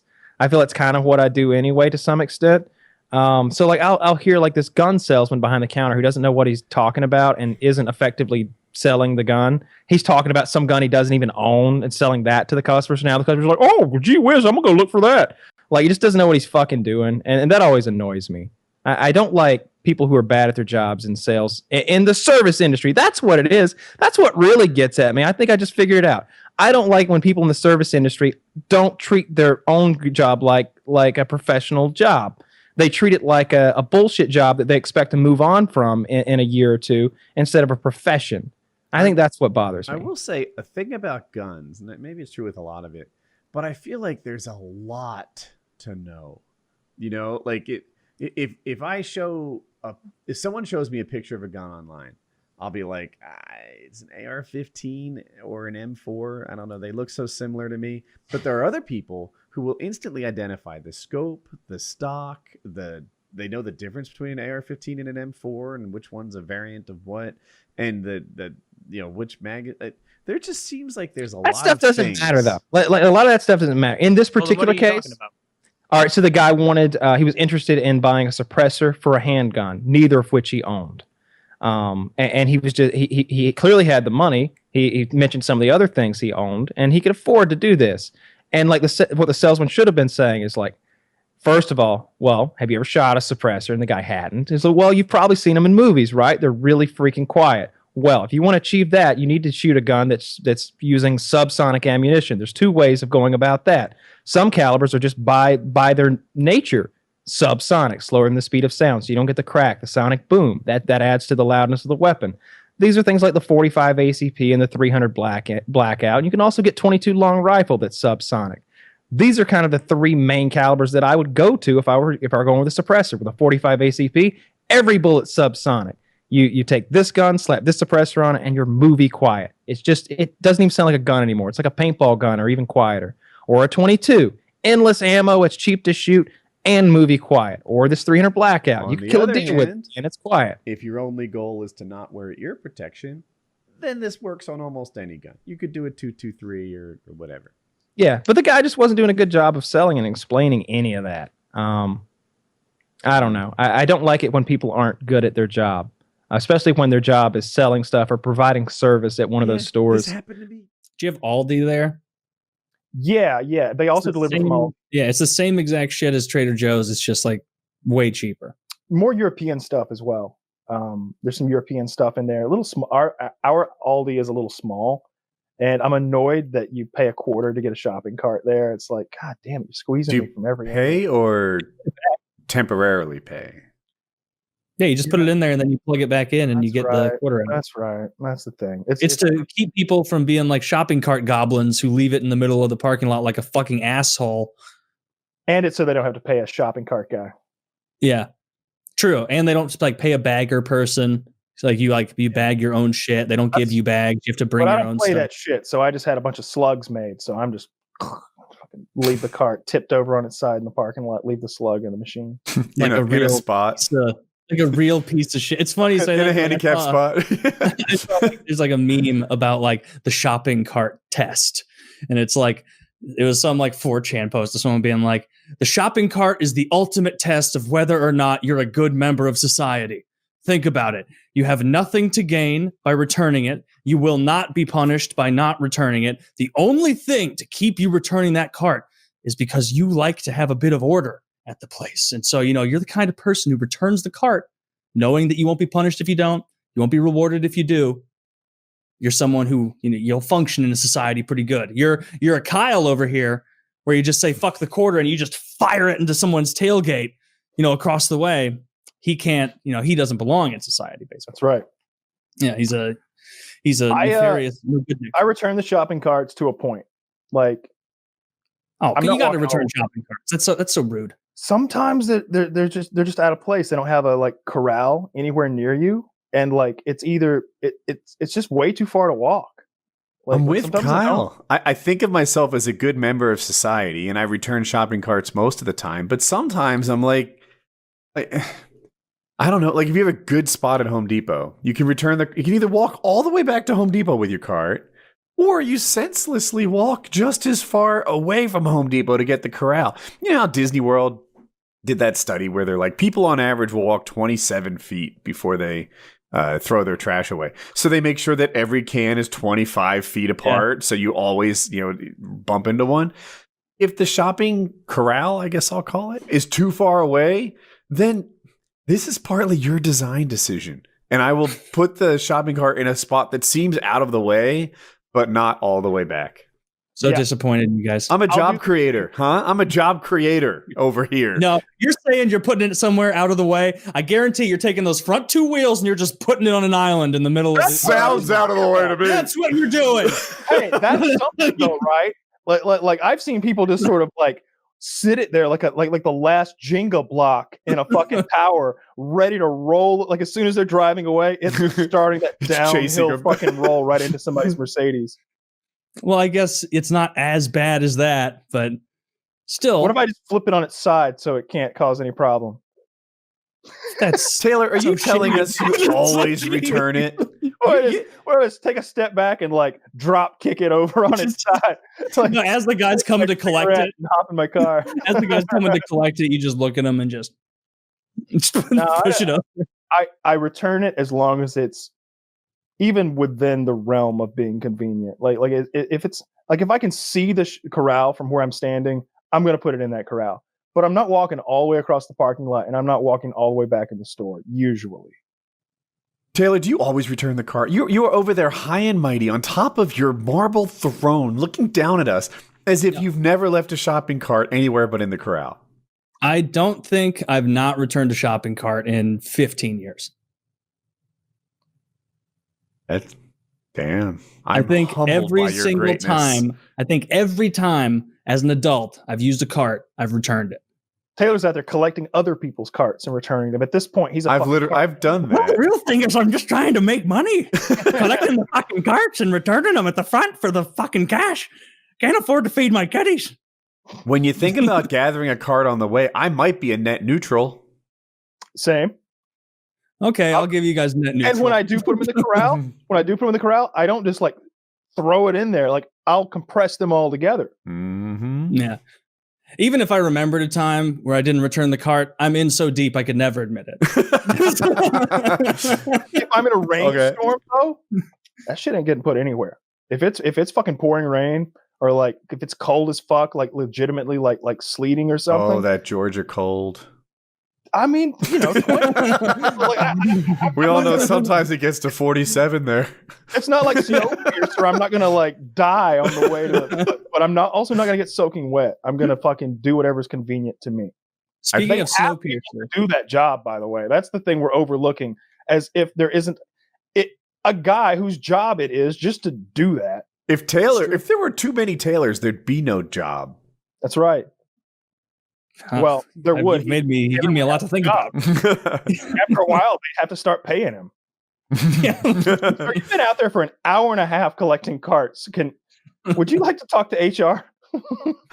That is one of the worst things about modern society is that people can't be trusted to just have a normal turn for your faucet. How far have we sunk that at gas stations and places, you have to wash your hands with a push because there are people out there who can't be bothered to turn off Yeah. the faucet. And we all have to live in this world. It's the cart return conundrum. You know what? I would rather have the push that you described. You return your than carts? the sensor. Always. The sensor that you wave around and like do a little jig. Maybe Running Man, try to get it to work. Just me. It could be. Could work. Kyle, when you have to return return that your carts. cart, you're taking food right out of that cart man's mouth when you do that. You know what happens? certainly You know what would happen if everyone returned their carts like Good Guy Taylor? The cart man would be out of a job. Okay, you know what I do with my car? His job I is to push bring it- the carts from outside back into the fucking store, dumbass, not to collect it. And from the around harder and- that job is, the more laborious, the more difficult and time consuming it is, the more hours the man gets, the more money he makes. That's the same reason sometimes all trip waiters was they're bringing That's food why to the table. Kyle I'm a job takes his- creator. He takes his Home Depot carts and brings them to Lowe's and vice versa. Just to make busy Sometimes work. Kyle doesn't even need to go shopping. He just goes there and he pushes them around. I go and I push all the carts up into the grass and toss them in the woods down below. And look, he's out there for hours. I see him. I sit across the street at the other store and I watch him through binoculars while he works. We learned verifiably Kyle and I are both smug bitch assholes. And one thing Definitely I am me. a smug I don't think he bitch can accuse you of being about smug. is I am smug about returning carts. I always return my cart. When I see somebody do that, leaning it up on the island, I fucking hate that. I hate that. Is there any excuse for that? What if it's pouring rain? just walk and return it. It's like it doesn't I take asked long. you a question. There's no excuse. Just do There it. is no torrential downpour that will dissuade you from returning that cart, even No. though you know it might go away later, and a 40 cart man might be able to feet return away. it in the sunny. Really? What if it's not? Well, what I 40 didn't feet? tell you is that I park always in the handicap space. And so, which is right next to the cart return, and that's they call that beating karma. They call that a net neutral on karma. As you park in. I take it a step further. I park in the cart return just to fuck with people like Taylor. I park directly in front of the cart return. You shut my car, and I'm like, "Oh, I'm sorry. Is this a mentally handicapped guy trying to get by? I'm boxing him out. Oh, you're gonna have to want it.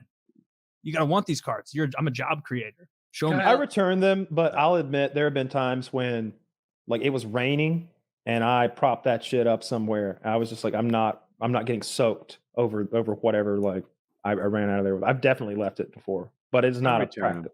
One thing I will do is I'll I like return 'em ghost too. ride it into the return, and if it doesn't like go into the next cart or whatever, I just call it good.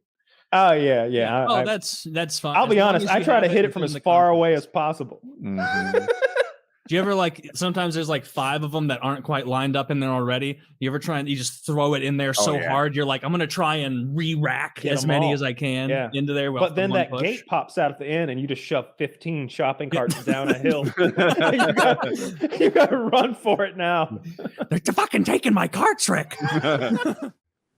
So you want to do this thing? It was a topic they asked us to look into. I've heard of this, but I don't know what it is. So click on my link. Okay. And then open one. I like the top one, but essentially they ask Reddit if they are the asshole, and they just want to know, like, hey, like, I think for the game that they posted in the PKA Reddit, they want Woody. They don't want me and Kyle or Tucker to look at this so that we get an idea of what the forum thinks as to whether or not who's the asshole. They want to get our opinion and see if we're right or wrong about someone being an asshole. Is that right? That's how I read it. That's how I read it too. all right, so I'll take the top one, And then we read the like top comment and like, and that apparently is the correct answer. or like we just reflect on it. But yeah, we should. Yeah, Okay, Go like top this week. yeah, top all because I've never No, been there. don't do top all. Okay, top top- all has no, some shit. I don't know. Top this month if you're gonna do that shit. Doctor. I went top Dr. month. Reddit. Top And, month. how do you do Yeah. top month? Just Wait, go to top like, and then yep. it'll. Answers. Oh, okay. Kyle's looking at the answers. No. Yeah, come on, fucking Kyle. What do you mean I'm looking at the answers? Like, I don't even know what the answers are. What are you talking Get the about? fuck off the webpage. Thing it says Cheating asshole. this person is the asshole or this person is not an asshole. We're gonna Oh, guess what they are going to think. We're and gonna we- figure out which one of us Oh, thinks okay. assholes are Yes. assholes. okay. Oh, fair all right. enough. I like this. I just like the title. All right. Yeah, the length is pretty long, but we'll see. Am I the asshole hooking up with the girl who has a boyfriend? Yes. So I know I know that girl barely, but for a long time. We haven't had any interaction in the past couple of years. However, 2 weekends ago, we met it again at a big party. She was flirty, saying how good looking I am and how horny I make her. She's really good looking, and I'm not often the target of such flirty behavior. As the night went on, we fooled around, and she said she has a boyfriend. I wasn't sure what to do, but I was horny, and she was horny. We were both tipsy, so we had fun that night. Fast forward to today, and we're both messaging each other a bit, and she still thinks that I'm bloody handsome. I'm a bit unsure what to do. As I said, I'm not often the target of this much affection, so to be completely honest, I think the whole thing is kind of exciting.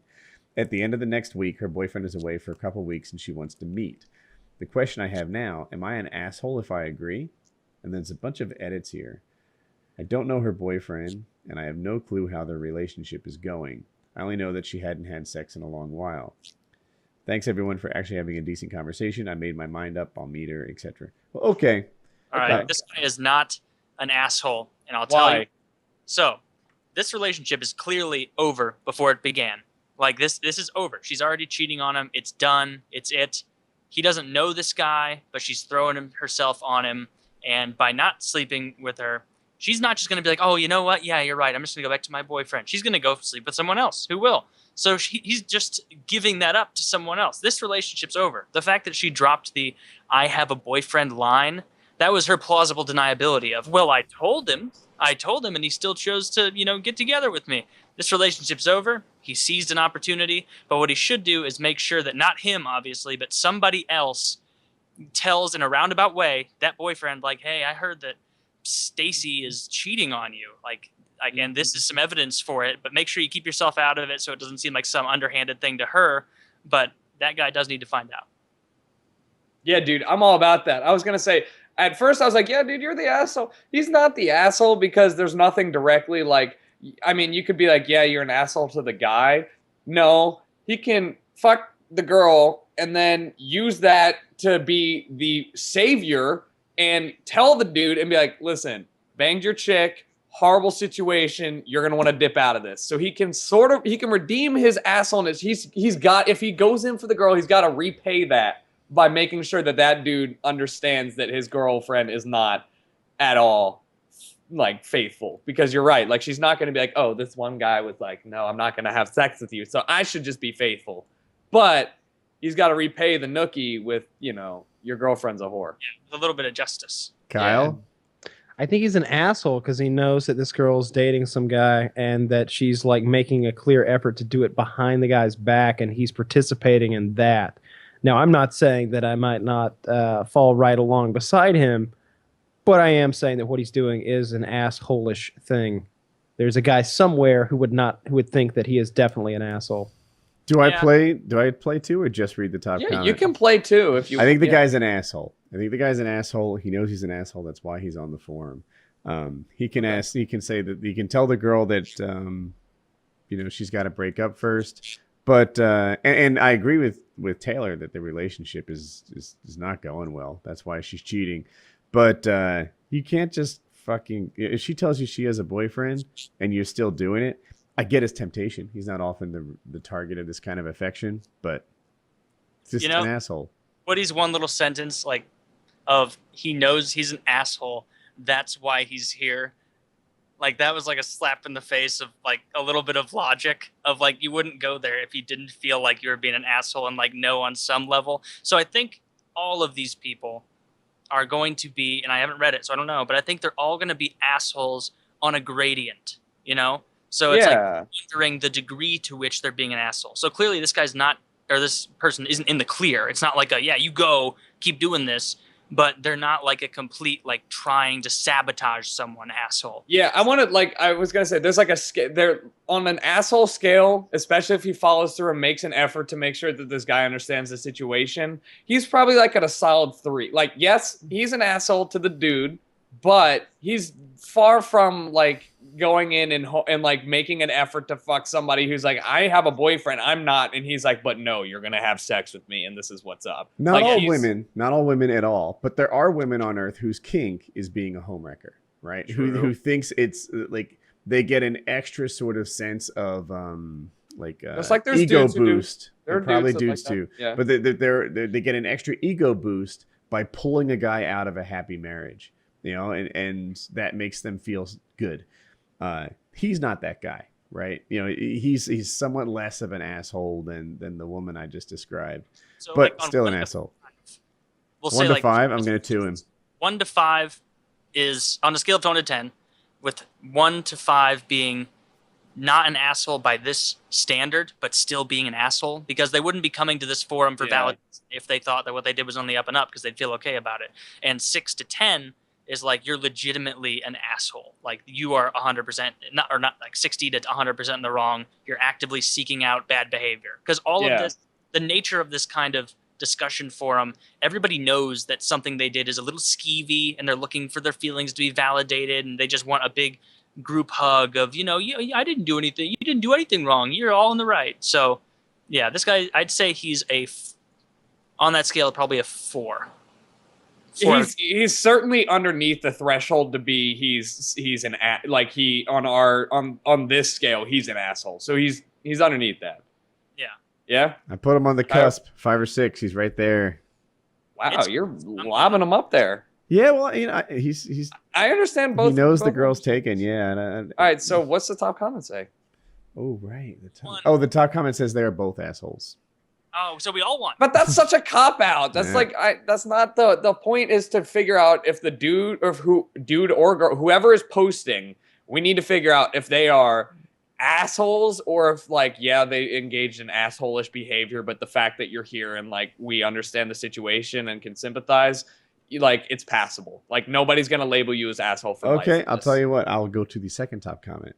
You're an asshole. She's an even bigger asshole. I was just saying Still that. a cop out, man. He's the smaller asshole in the asshole, Okay, third highest comment. You're an asshole, and she's a fucking cunt. All right. We're this just is like nowhere from he's here. up here on asshole and she's the 6 to 10. We're all in agreement here. All right. Would you like another one? Yeah, number I 2. think this could be good. Am I Y'all- the asshole for refusing to sell drugs to my mother? My mom visited me in Ooh. Oregon recently, and she insisted that we drive up to Washington where pot is legal so that she could buy some and ship it to herself. The problem was the post office was closed for Memorial Day, and she tried to send it, and she left the next day. Sorry, it's not well written. She asked me to ship it to her, and at first I didn't have a problem with it, but then I got to thinking, sending pot across state lines counts as drug trafficking. And even in such a small amount, less than an ounce, it's punishable by up to 5 years in federal prison.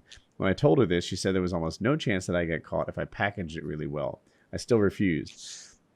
Now she's getting a friend to ship it for her, but I can tell that she's really pissed. Is there something I'm missing here? Everyone I talk to says I made the right choice, but I still feel bad.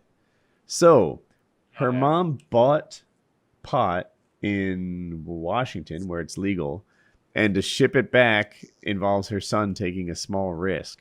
In Oregon, right? Is where they are. That's right. All right.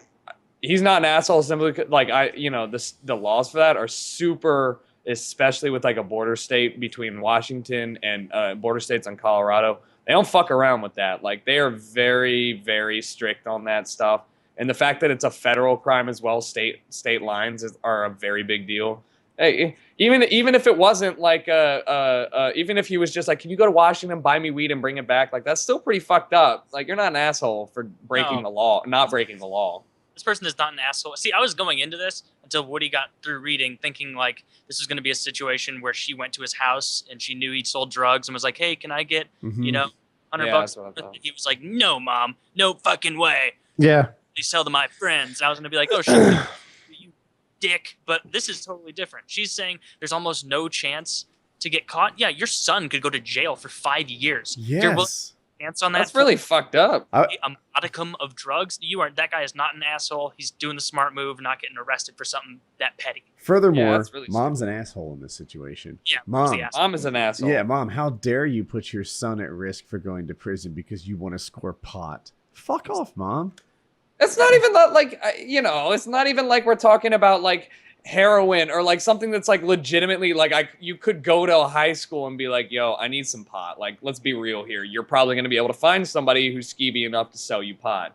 It's you don't risk federal prison over getting your son to ship you cross country pot when you're just too lazy to go out and get your skeevy connections yourself. Kyle, you want to weigh in?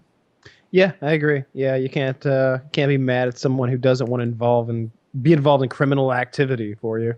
If you wanted to ship weed across state lines, you should have done that yourself. Yeah. The Pretty top much. rated comments are pretty much the same, but I'm reading the second because it's better worded. Your mom is most definitely the asshole. Mothers and fathers are supposed to protect you and help you learn to better yourself, not encourage you into risky behavior. It doesn't matter if you're being a bit paranoid. It's an obvious crime and not at the level of jaywalking. There you go. There you go. Mom I is feel the like that asshole. one's pretty cut and dry though. That one was way less morally fence walking. Yeah, that one's just you gotta save yourself there, homie.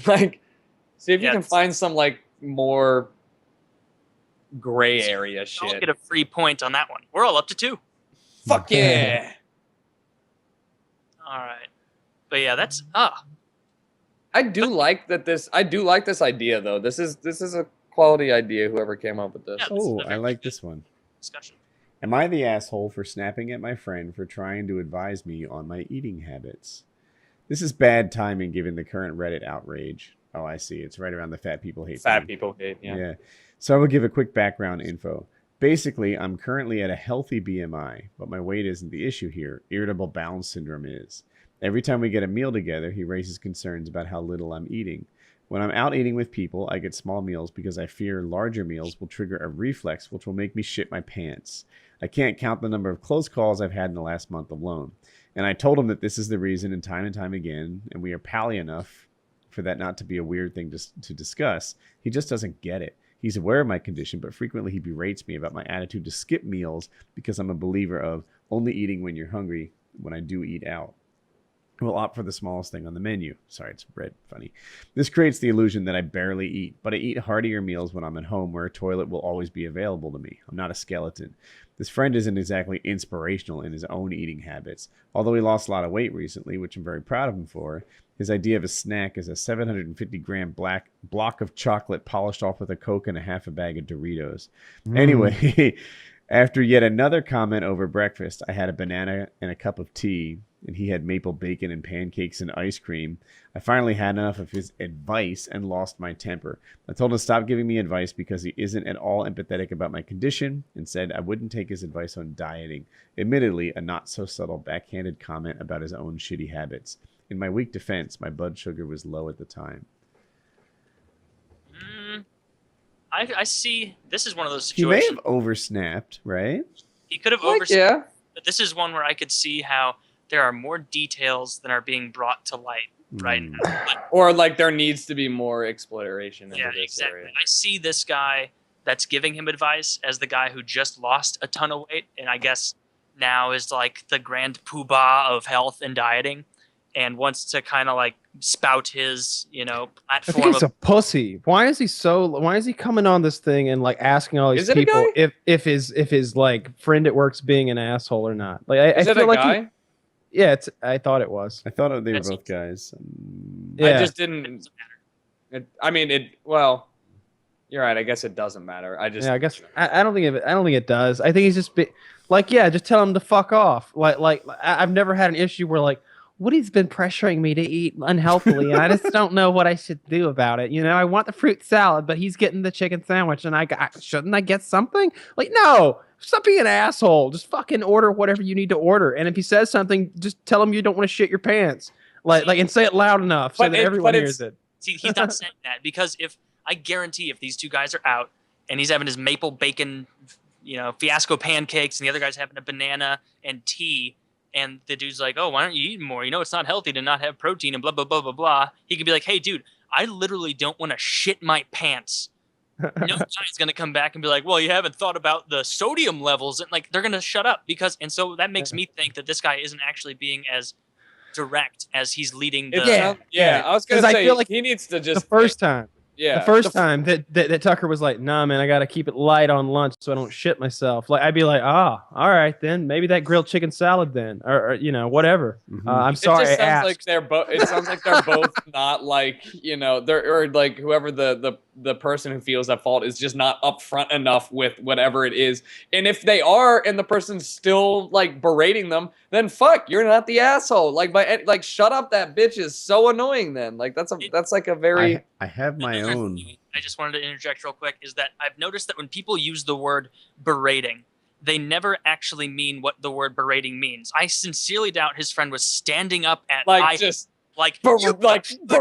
him. Pancakes. I can't believe you. That's berating. That's why I think he's a pussy, because I think that somebody just gave him a little bit of tussling, like, oh, pussy, what's wrong? Can't handle a man's breakfast? And he couldn't be like, no, not really. I'll shit my pants. What kind of adult diapers do you wear, George? I feel like he's just being kind of a pussy. That's what it sounds like. So I'm gonna guess that they're saying that he is not an asshole and that his friend is an asshole. But there are things that can mitigate this. Yeah. I definitely think there are mitigating factors that mean that his friend is probably just enjoying his delicious breakfast, and this guy is just a real bitch. What were you gonna say? I think he's not much of an asshole. I'll get to that, Tucker. I think probably he shouldn't have snapped and should have been more upfront, but not the biggest deal. Yeah, I've known people. Not a life-ending thing. I have my own "Am I the Asshole" story. Would you guys like to hear it? I'd love that. Yeah. All right, I will submit myself to this judgment. So I have a team building event. I have flown in people from Scotland, Texas, California, and North Carolina.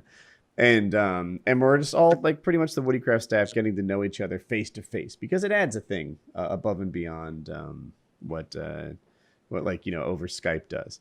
That's outstanding, by the way, that you did that. That's pretty cool. Well, thanks. So anyway, we're out here. We're like playing putt golf, go-kart racing, laser tag, and whatever.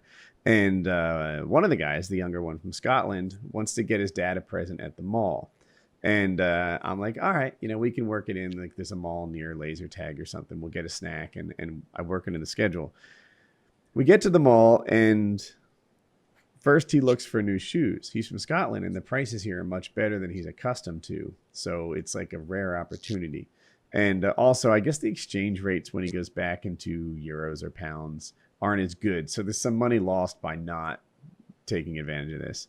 He doesn't find the shoes he wants. Then he gets a present for his father, and then he starts looking for like other hoodies and stuff like that. And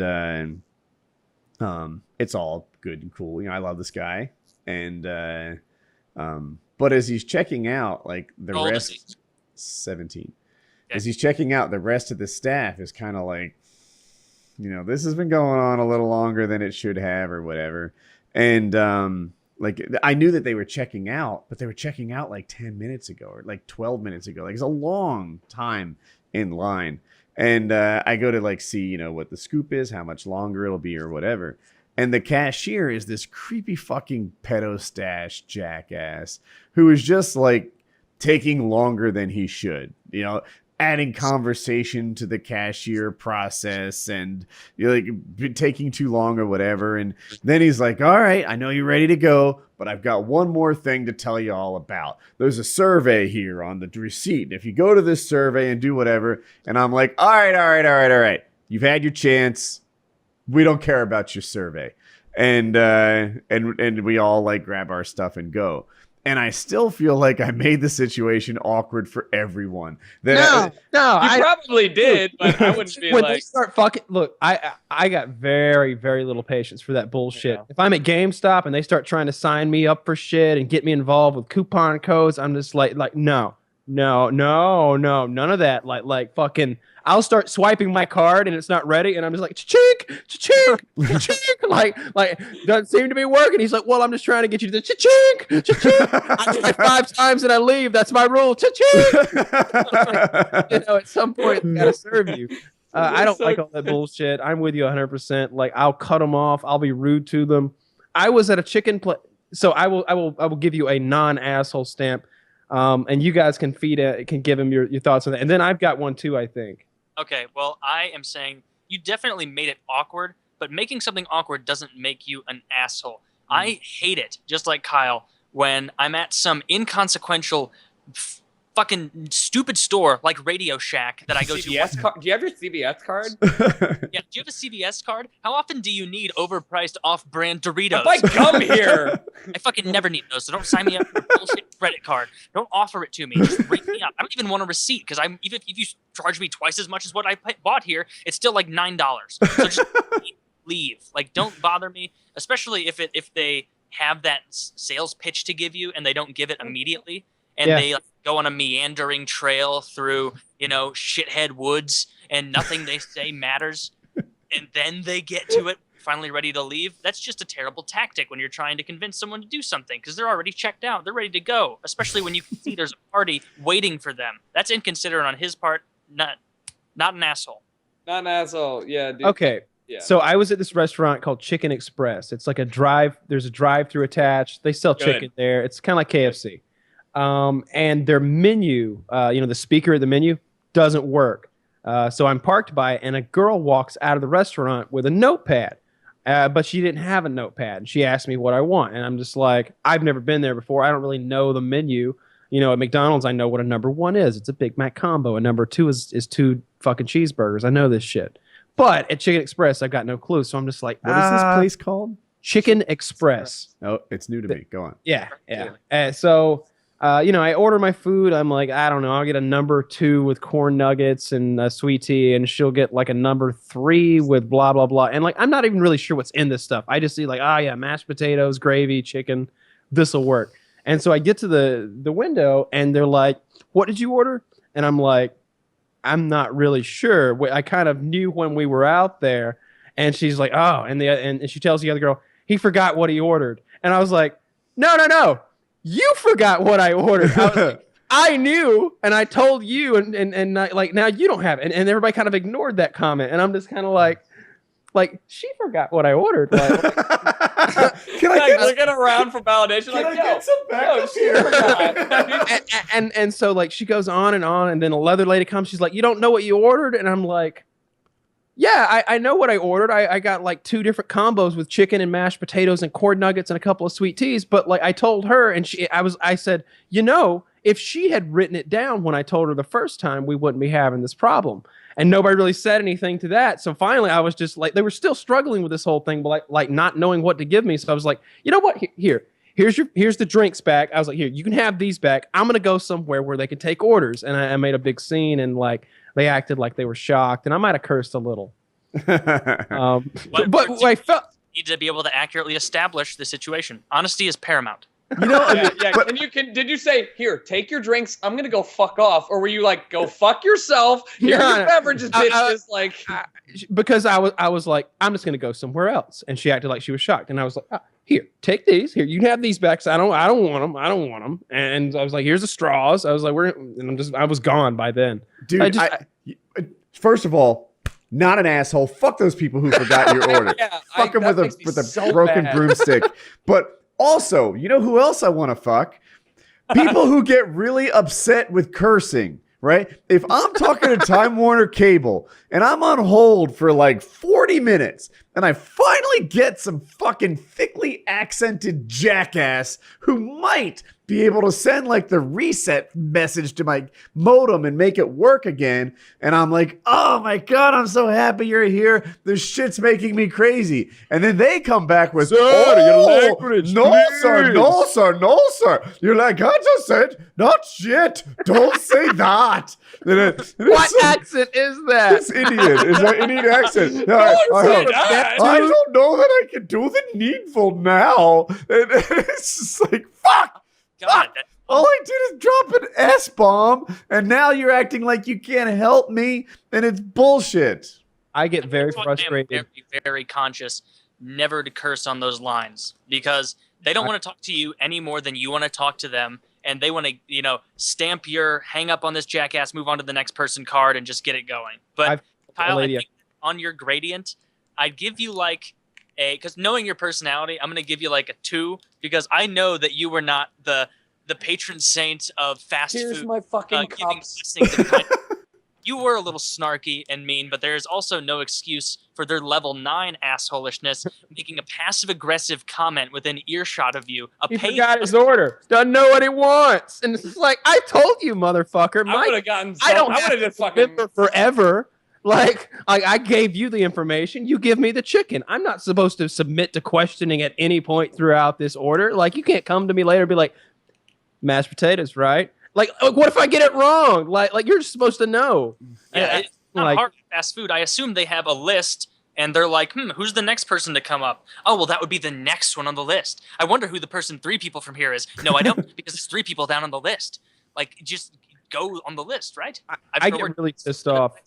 I get really pissed off whenever I'm dealing with any kind of customer service, but internet issues specifically, because the first time, so I'll have an internet issue, and I'll have been on the phone with like 3 different customer support motherfuckers throughout the day. I've called the local office and the regional office and some jackass on the internet.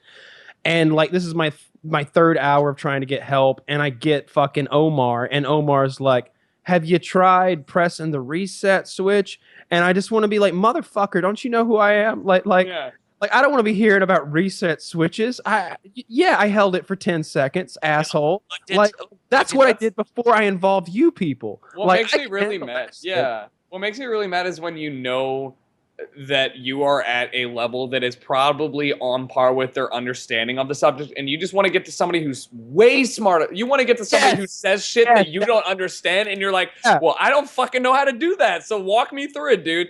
So like, when you have like I remember since I have FiOS, I was having like a slowdown on Twitch, and I was like, listen, I ran a trace route on my fucking computer. Here's it timing out. Here's the nodes that it's timing out on your ISP. Like, go contact these people. The guy goes, well, sir, usually when we have internet issues, we ask you to turn off your router. And I just went, can I please speak to your supervisor? I'm calling up and I'm going to give the next guy your employee number. I'm going to fucking raise hell. And he goes, I will get you my supervisor. I'm like, hey man, I ran a trace route, here's the issue. And he's like, okay, let me forward you to my network administrator who's going to walk you through some shit that you don't know what to do. He's going to get you data and he's going to fix it. And I'm like, yes. It's hard to get that guy on the phone. It's so hard to get gets that paid guy. a lot per hour. If you have a Yeah, he business does. line, you go straight to him. Like at my not at this house, but my last line, I had a business line because it was reasonably priced through Cisco, and I just kept it forever. And you call up within 5 seconds. There's a human on the phone who is an expert in the field. Fuck that. And so nice. and I'll run down like what I did prior to talking to him. Like, all right, here's the deal.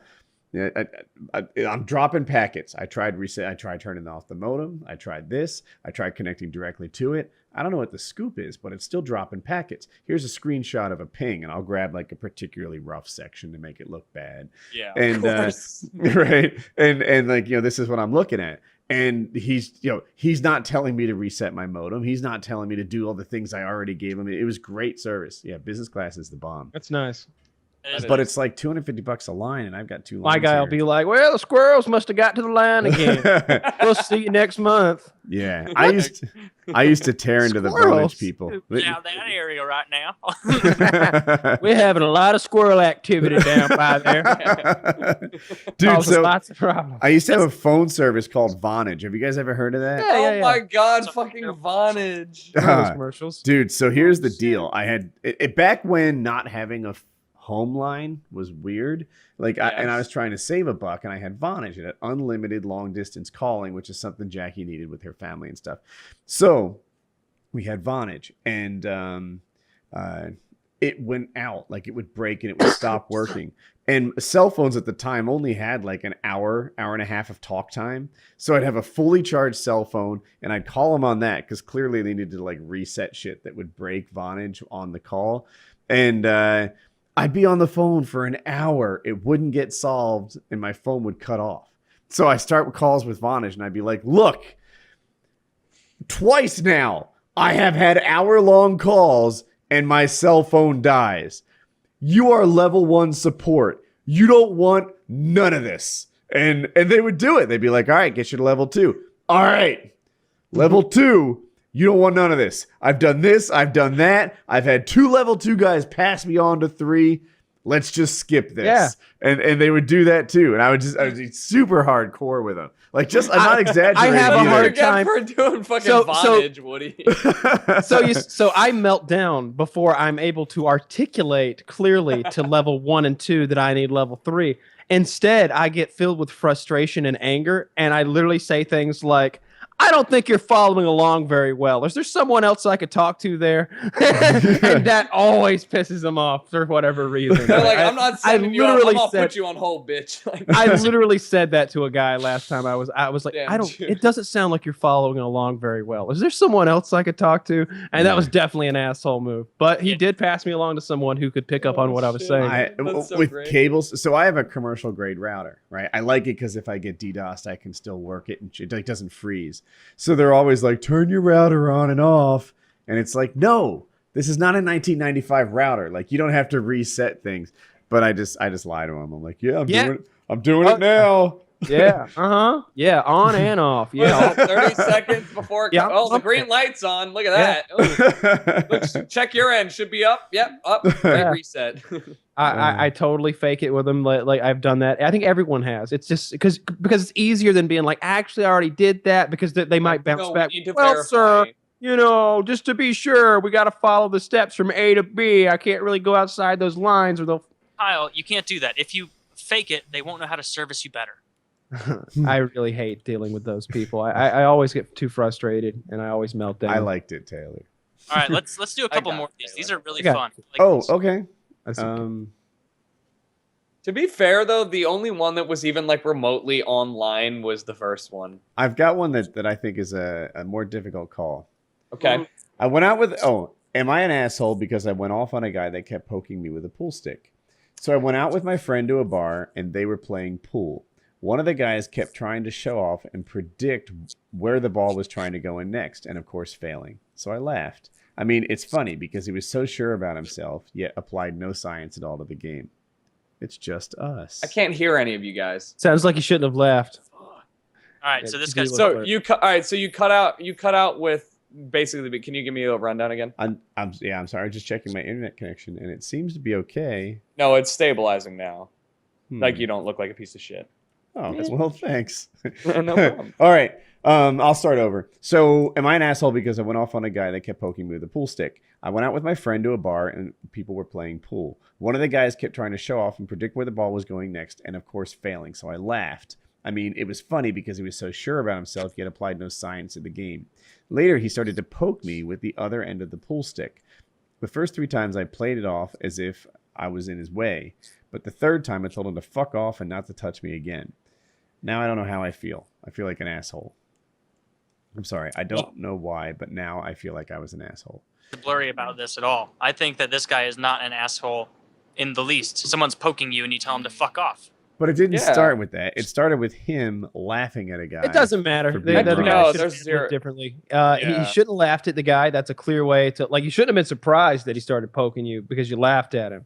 Like I would not have laughed at him unless I was expecting some serious, like especially with something like that. Like I think you're greatly underestimating how like laughing at somebody's pool game might just get you stabbed with a pool stick or beaten severely at the wrong place. Something about pool. It's almost like this test of athleticism and an IQ test combined. That it's a little worse to be laughed at. Some than- guys take it seriously. Yeah, Yeah. if I'm playing ping pong, not me, but like a lot of people play ping pong, they're just like, yeah, my sense of self-worth is not wrapped up in ping pong at all. Even though they're look at this, it's all going Oh, wacky. that's weird. Yeah. Even though maybe it's another timer thing because the call's so long. Maybe. But anyway, even though you're not a hardcore pool player, people don't want to suck at that game for some reason. Like they don't just easily accept it. Pool's a tough one. Everyone likes to think they can walk up to a It's pool like table. poker too, though. It's like that, but it's also the fact that this guy. How about if you're not good enough to just be calling pockets like an arrogant, pompous prick, then don't do it. And if you do it poorly, expect to get laughed at a little bit. Sorry, that's the way guys play sports. And You then laugh if you're at someone, if know. you can't take a little bit of banter, like you're like, what do you expect? Like that's the whole. Yeah, Mind is this guy. He can't retort a bit of banter, not even banter, just a laugh. Yeah. Like, how to predict more accurately? Are you that bad that you can't fall back on your skill at the game that you apparently care a lot about? This guy's a dick for poking him with the pool stick. And yeah, you should expect it kind of in a game like pool where there are, douchebags playing it at a bar when they're drunk and a little Pretty more much. bold than they otherwise would be. But this guy's not an asshole at all. The other dude's an asshole. yeah. Yeah. The guy who poked him with the stick's definitely a jerk. Yep. This is like the most clear-cut case yet. So I don't know what Really? you were talking about, Woody. What the fuck, dude? I felt like the guy who poked him with the stick was being provoked. He took it to time by going 4 times, perhaps. He was being provoked, but I feel like I don't know. I feel like he shouldn't have laughed at him. However, I feel like he can't be laying hands on somebody. there's like It sounded a. like he repeatedly laughed at him as well. I mean, I feel like everything could have been. I feel like this is not like a huge case of either one's being a gigantic dick. Like they're just both like handling this situation poorly. And like- like, how hard's he poking him? You know? Yeah, Like- if like- he's like Yeah. jabbing him and he's like, "Ah, what the fuck?" You know, Yeah, that's right. different than like, like a little Yeah, jab. that's And you're like, different. "Oh, dude, sorry." I put it in my head that he was maybe poking him while taking the shot.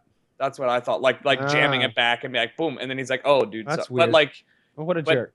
Like know. I in my head, it was a really gentle kind of like like a prodding poke. Gucci Oh, Gucci poke. Gucci poke. yeah, like get the fuck That's out of the- my way.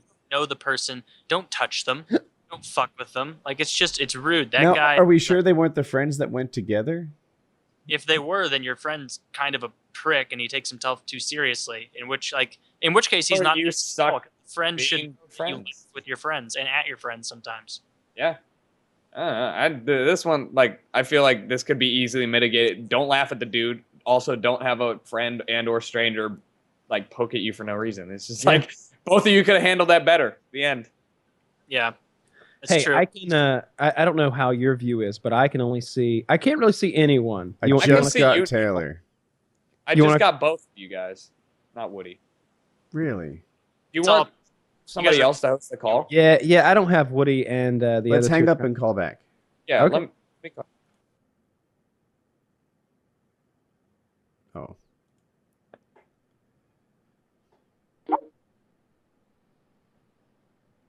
All right. Let me hang up. Just. I see you, Taylor. I don't see you, Woody, and Kyle did not answer. Kyle's call's failing. I can see you, Tucker, just fine. Who on the call before? I think you did. Yeah, Do you want to? Oh, I think I have to add Kyle. Awkward. Was it? Maybe it was me. Kyle should be entering soon, hopefully. Well, I think he has. Just ping him to add. I just added him. Ping him to add me just in case that's what it is. And you just don't have a webcam on, Woody. Oh, there. He Oh, just- that is what it is. I just didn't answer it right. Yeah, I see you. Kyle, is your webcam on? Yep. No, it is not. Are you sure it's not like with the slash across it? Positive. Double click it.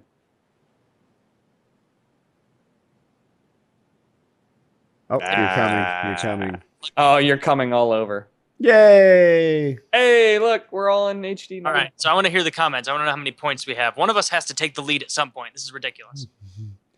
I'm on my way. I forgot that Yeah. part of it. I think we've all got 3 points right now. I mean, no, we've all been pretty cut and dry with our asshole.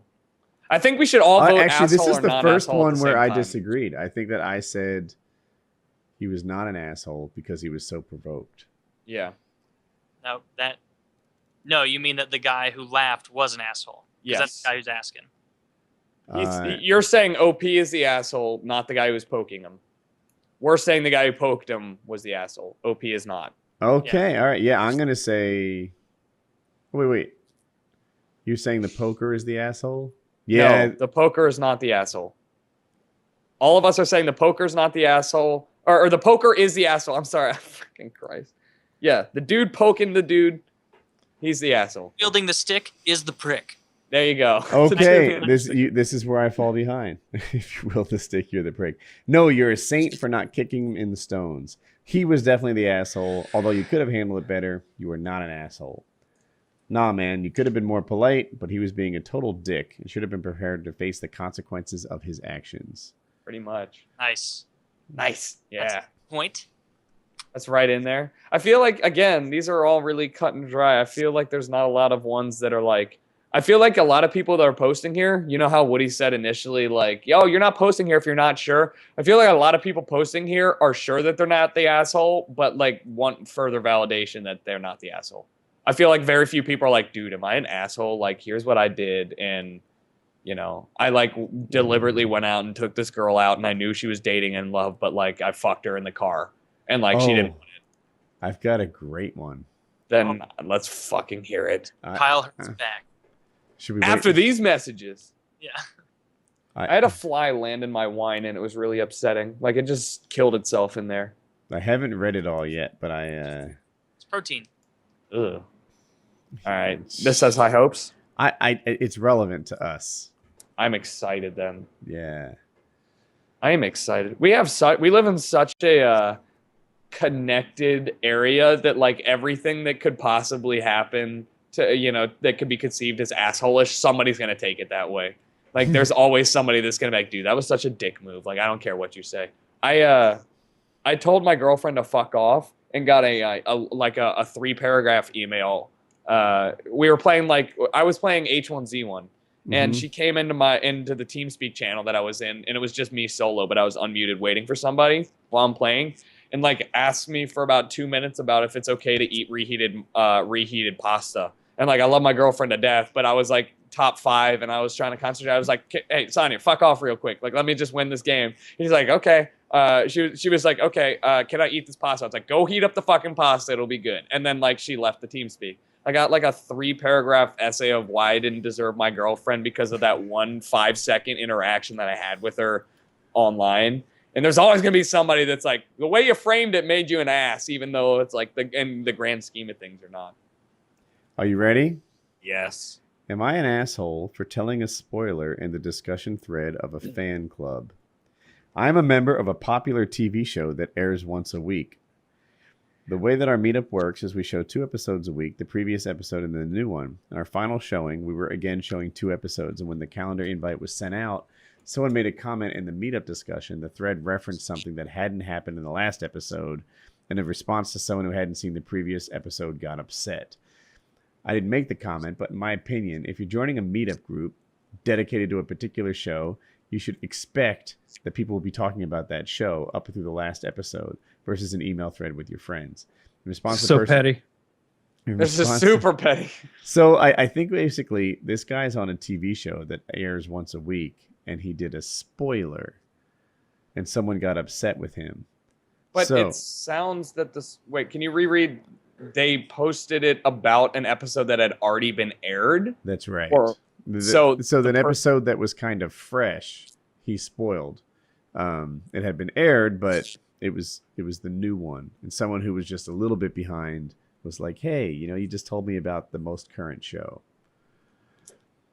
Is that bad?" That's pretty good. Depends on the time frame. Like if they are in a group where they always watch 2 episodes or whatever, and he commented about the first one that they were all supposed to have watched, then maybe the person shouldn't be in the thread where someone could potentially talk about it until they've seen the episode. Yeah. Like, it's not like they entered it's not like they went on Twitter and someone was like, in Game of Thrones, the end of season 3 or whatever, when everybody it was like hashtag Joffrey died or whatever. So Like, it's hypothetically, not like just went on there. They went to a specific thread dedicated to the show. You're not an asshole. The other person is just dumb for going there and doing it. Yeah. so here's a hypothetical situation, right? Totally not about me. What if you're on a podcast that talks about Game of Thrones every week? And then maybe you say you talk about things that happened in the most recent episode that spoil it for people who haven't seen it yet.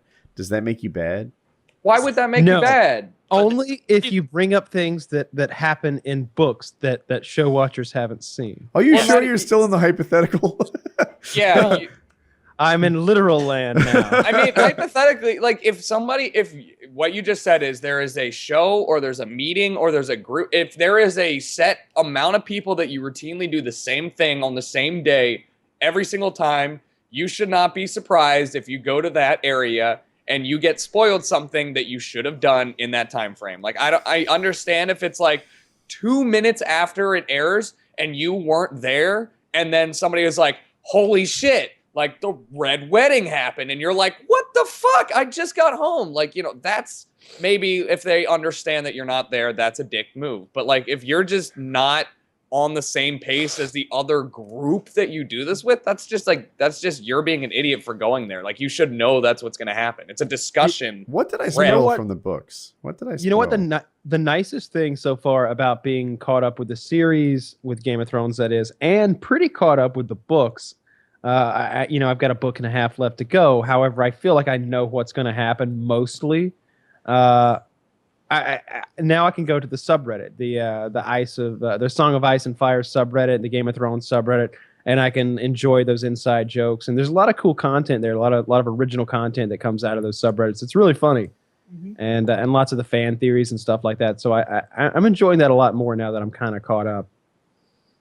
Yeah, But I don't think that guy's an asshole. It's not an asshole. not an He asshole. definitely. I mean, clearly he didn't do anything intentionally. Spoil away. It sounds like a lot of these people that go to this subreddit are just real bitches. Like they don't have real issues to even You're complain really about. bitches. Like the drugs is different because I feel like he literally was like he was conflicted because it's his mother Mhm. and it's someone that he instinctively wants to like agree with and he really respects her opinion. That one made sense. Yeah. But like some of these And the petty first one. bitches.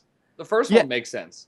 First one makes sense, but But- some of these petty bitches are just like, hey, everybody says I spoiled the last episode of the show, and I wasn't trying to. I was just trying to put out some nice content for the forum, and I'm a moderator with over 1,800 posts now, and I think at this day and age, now that I got my Excalibur status, I should be able to. Like, I don't care about all that. Like, Yeah, they seem like a lot of superficial bolstering like details. Like even the even that one is just like, and by the way, I'm an actor on this TV show, so like they should understand that I'm involved and know these things. It just seems like a lot of it is just like, please validate me. Yeah, I it's wish I knew please. what show it was. station wrapped in a humble brag. Yeah, it's a humble Big brag. burrito of narcissism. we're all assholes to some level. If we stack ranked the four of us on our assholishness, I'll take first. But where does Really, it go? I wasn't gonna order it that way. I've done some mean things. You have, but not all the time in public. You know, interacting with wait staff and just people in the service industry. Wait, you were putting me as most asshole? I think it gotta because I those people think are I'm making last. less than minimum wage and work off tips. I feel like he does it unintentionally though. But I think that still makes That's you an almost asshole. worse. That's true. That's even That's worse. just in his nature. No, Yeah. no, it's not. He's it's not. He's an all natural asshole. Yeah, organic. It's not He's fair. not having a bad day. He's a bad guy. Woody is a no GMO asshole. Non-GMO, farm raised from the earth asshole. I've looked down at people from way before it was appropriate to do so. I've always felt this way. Fishermen, wait staff, people on planes. He throws up next to them. Come on, who does that? Oh, I mean, feel really, so go to the bad. bathroom. Oh, What do you- God. One time he said, the real reason that I throw up on planes is because I have to sit next to I'm those poor people. disgusted by these people. I heard him say that's true. I had to share a bathroom with a mechanic, Kyle, a man who works with bare hands. It's never happened. No, absolutely not. I vomit. I vomited the thought of it. Kyle. That's what he said to me. It's That's true. He disgusting. told me that he requests that his seatmate writes down his net worth on those little napkins, and if it's not up to snuff, he just guffaws and puts his little blinders on. He His little spat He neck just starts I gagging. pillow. He just I starts fixed gagging. my Yeah. own The guy's cars. face. Wait, what did he say?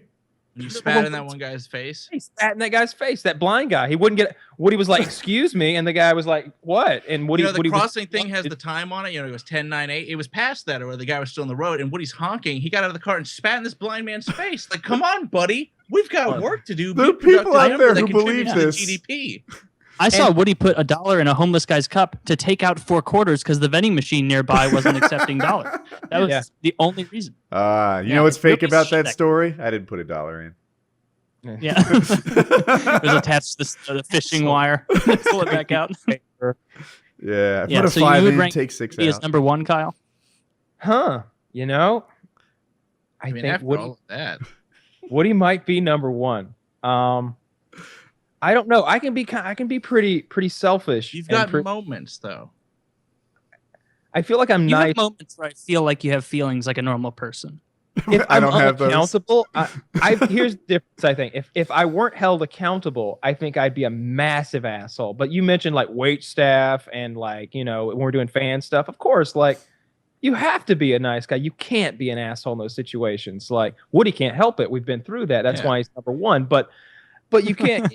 I feel like if I weren't held accountable, like if you weren't going to remember what I said today, I'd be a pretty big asshole. Well, that's not fair. I think a lot of people would line up with Yeah, that. fair Yeah, enough. that's So Woody's I number 1. wouldn't. I'd be nice to people even if I never met it. And the wait staff thing is so. I just. I think you'd run people off the road with your Tacoma. That's how that would work out if there was. You know what I carte might blanche. do? If I'm stuck in traffic, I daydream about off-roading. Just like I think that's normal. I could Like into people. no, but like like all the culverts and drainage ditches and stuff. I'm like, dude, my truck would be awesome at that. Like I would just be riding sideways, going over the. You'd be thinking a lot of racist and impure concrete. thoughts in your head as the people you passed by that were stuck in traffic. Like that fucking Asian guy. He's why I have to do this right now. You know that, right? I think everybody has those thoughts. Like, have you ever just been standing like at a Chick-fil-A or whatever, getting your food, and you're like, what would happen if I just cold cocked this guy for no reason? Constantly. You know Oh, what I no. do? Here, listen to my inappropriate parenting. Right? If like let's say that there's a highway that I take frequently, 540, and the speed limit is 70 miles an hour.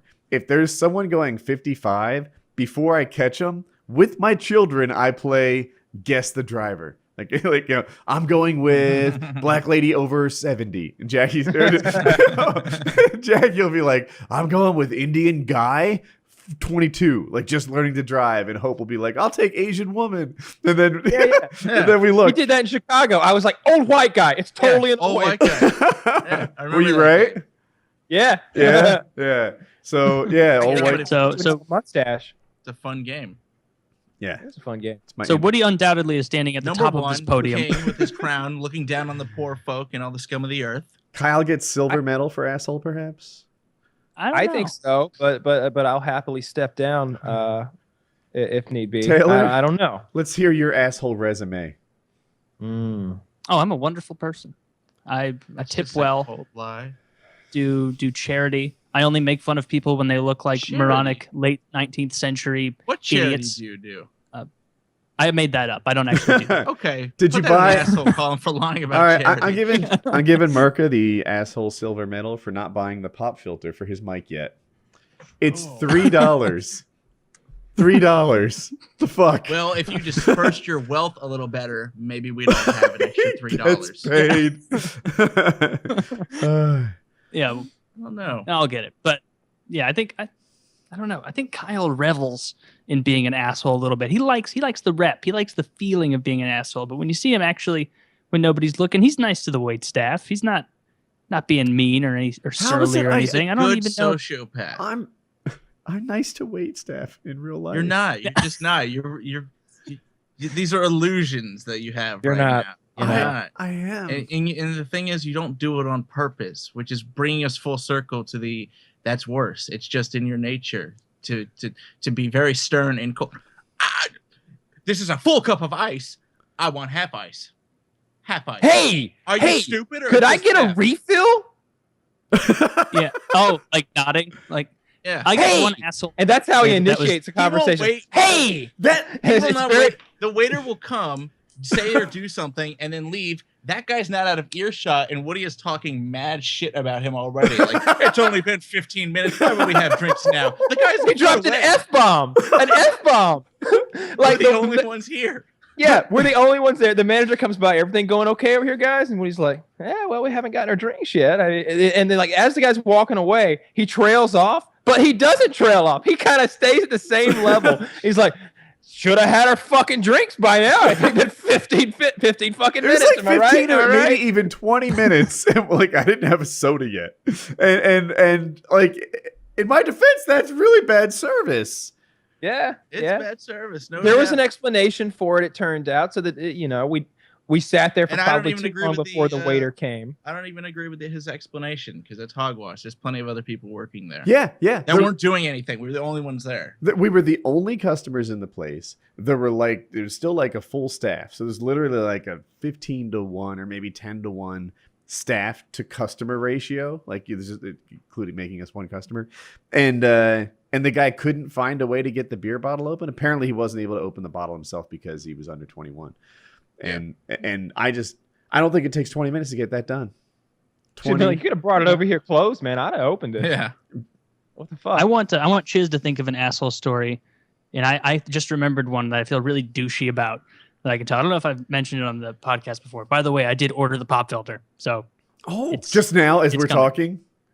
No, like a couple, it was yesterday, but it has not arrived.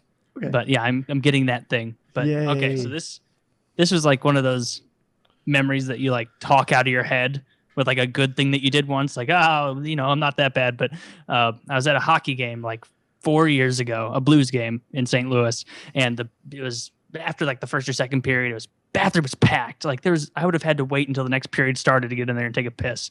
And so being me, I was just like, I can finagle my way through this line a little quicker. And so I just like, before walking in, I set the stage, walking around being like, Teddy, like, and I walked up to the guy at the back of the line and I was like, have you seen a little boy? I think I saw him run in here. And then he was like, no, I haven't. Here, you can go on in, check for him. And I walked past everybody in line, calling out for this fictitious little boy, Teddy, and then eventually got in, just snuck past someone, stepped into his stall, took a piss and got out, walked past one of the dudes, and he's like, you're a real piece of shit. And I was like, yeah. Then I went back to my seat. How did you do the Oh. last step? Like, how did you get in front of a guy? It's because it winds as you're going in. And so it's like dozens of people in the line. So everybody isn't on board with what's going on. And so I kind of just stepped around where all the people seeing me yell Teddy to get into the bathroom. Like they see me go this way, and then there's a sharp bank, and then there's the stalls. And I just kind of took that bank and But zooted at in one some real point, quick. you went directly in front of somebody. in front of many people. Yeah, he cut the line looking for someone and went to go take a piss. No, but that's the thing. At some point, you were in front of someone. Like, let's say hypothetically, there was a long curvy line. I see how you got near the front, but how did you insert? The way I inserted is someone had just left the stall. The person, for some, you know how some people like to just go to the urinal, have their little talks or whatever. They don't go into the stall because they assume someone has to take a shit's going to go in there. I didn't assume that, and so I just snuck into the stall itself. It wasn't a urinal, so I just kind of. This almost sounds like the parking lot maneuver, where there's someone waiting there with their blinker on, and you got in. Yeah, it was like that if the person waiting with their blinkers, pregnant wife, was in the seat next to him. Like it was that level. But okay, Chiz, what did you do? I want to see if you outrank me. I don't think so. The only recent one I can think of was it was the first train trip back in April, okay? And I have my big sweet car or whatever, and I leave the door open or whatever because I like it. There's some light, and there was no one in this car, by the way. There was no one in the other room, so I was like, "Fuck it, I'll keep it open," because I would go get coffee every 10 seconds because of me. This girl from the coach section where the scum are comes up and she's like yelling or something. She gets in my car, whatever. She's like, "Do you know where the train people are?" Or whatever she said. And I was like, "I don't know. I think they're downstairs or whatever." She's like, "There's a guy back there. He's drunk. He's hitting on me. He's yelling at me. I'm about to punch him in the fucking face." I'm like, "I don't know what you want me to do. Like, I think they're downstairs." She's like, "I can't go down there. My foot is broken." And she points down and she's got a cast on her foot or whatever. And I'm like, "All right, fuck it. I'll go down." So I went down. There was no staff there. She was gone to go back to her seat or whatever. So I went back to my car. And then I closed the fucking door, locked it, pulled the fucking curtains back. I'm like, I'm not dealing with that fucking shit again if it comes up here. She came back again, knocked, and then started banging, and I started making snoring noises. and pretending. She's like, "Are you there? I need help." And I just kept snoring until she went away and the banging stopped because I wasn't about to get into this weird fight situation in the fucking coach section with someone I don't know and a drunk older man. So, yeah. Oh my God, like the shit you say about me is actually true with Dr. Chiz. Like he's looking down on people traveling at a lower class. That's different though. You look down on everyone who's a lower class. There's literally a class system in the train though. You know, I get my meals paid for. They have to come out of pocket for them. Ah. And they're still higher above high the bus roller. Very high roller. 3 meals a day, dessert, adds up. Oh. It's very sweet. Wow. I got a guy that No, waits there's on no me hand and cross foot. country train. Maybe this is the PKA. Yeah, maybe this is a PKA trip. No PKA train. goes train. The train washed out in 2005 that goes south with Katrina. They never built the tracks back. So to get to the East Coast, you have to take the train I took, go to DC, and then go down. Oh, that's not better. It's longer. Sounds like it's a longer train ride, which is worse. It's very long. Yeah. Bus is quicker. Yeah. Okay. More exciting. But it's You don't get any train stories. They're all rich people that take the train or whatever. you don't get That's any the only train people I stories haven't because you're in encountered. your own private room. No, I go out to the dining car. They fucking force you to sit with people because there's only like 30 seats. So like, all right, 1, 3, boom, you're together. And you make conversation with typically wealthy people because Wealthy and old.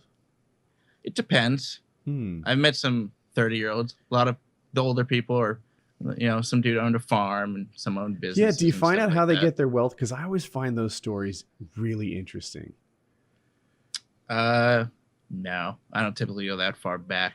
Dude, I It's love like, it. I've owned a farm forever, or I got into this well, business position. If they're a farmer, that's one thing. But like, I've talked about this before. So in fast forward, like when I'm on a Disney cruise or something like that, I'm really interested in like, how did you fucking do this? Like, how did you get yourself in a spot where you're taking a cruise liner like across the Atlantic or around the Mediterranean? Like, you know, what are you doing? And sometimes they act like it's way too easy. Like, oh, you're working? No, don't do that. What you got to do is get a lot of passive income. Like that's, you know, like, oh, passive income. Never So thought easy. of that. Right Yeah. there. So easy. It's like, yeah, I own a couple shopping malls. Managers are handling it. Yeah. I own a fountain by the mall. It's great. That's a clever idea. Days, man. I own 3 red boxes. Sit back and watch it roll in. Like, yeah, I feel like my first question on the train would be asking people like, so why do you take the train? Oh, That's gotta be same, an but it's the interesting same question. answer every day, though. It's typically, if you've got the money, it's just a better way to travel. over everything. For fugitives. If you've got time, if you've got time and you've got money, it's the better way to go. Time is the thing. Time is the thing. But that's the thing. Old people are retired and have money. So are they? You said all ages. I asked that. Yeah. No, there's some younger people in there. I don't typically talk to them though, like the people around my age. Typically 30 and up is who I get seated with. You know, people with kids or like old couples. I've never hung out with like the people my age. They're rare. And they're rambunctious. I don't have that kind of time when I'm on the train. You have nothing but time. Nothing but time when you're on a train. Yeah. No, I need to eat my meal as quick as possible. And the problem is, I typically get seated on the. It's a very big problem. I get seated on the inside with strangers. So I have finished my meal, but I want fucking dessert. Okay. Oh my heavens! This is a big problem. Yeah. So I have to wait for them to finish, and then the guy will come and ask everyone for dessert, and then I finish my dessert. Well, now I wait. And just stare out the window. Why are you waiting? You had your dessert already. I've had my dessert already, is what I said. I have to wait for them to finish their dessert so I can get up. They're not going to let me out. Oh, wait. You're trapped until everyone finishes? Trapped. Why are you trapped? Because you're not selling us on this method of trap. So the seat is so tight in a train car. Go on. No, you're better off if you eat it slower. I'm saying I just eat faster, though, because I typically get a smaller meal. Now, I don't understand this method of trap. Is it like a ball gag S&M thing? Like, why is it you can't get up and... These are train folk, not bus folk, Woody. Please don't put them in the category of the freaks, okay? These people have money, all right? Okay. So what are we talking about, like whips? Like, and mahogany dildos? A lot of people would have to stand up for him to get around them and out of the train car. That's why this entire business is a facade to hide crippling fears of flying. There's no. So you go on a train that's expensive, takes longer. You eat your meal as fast as you can, and you don't have time for conversation. If Woody really didn't care about time, he'd be right there with me because he hates flying. He gets sick with flying and stuff. I just don't like flying. It's not a fear. I've flown more than you, way more than you.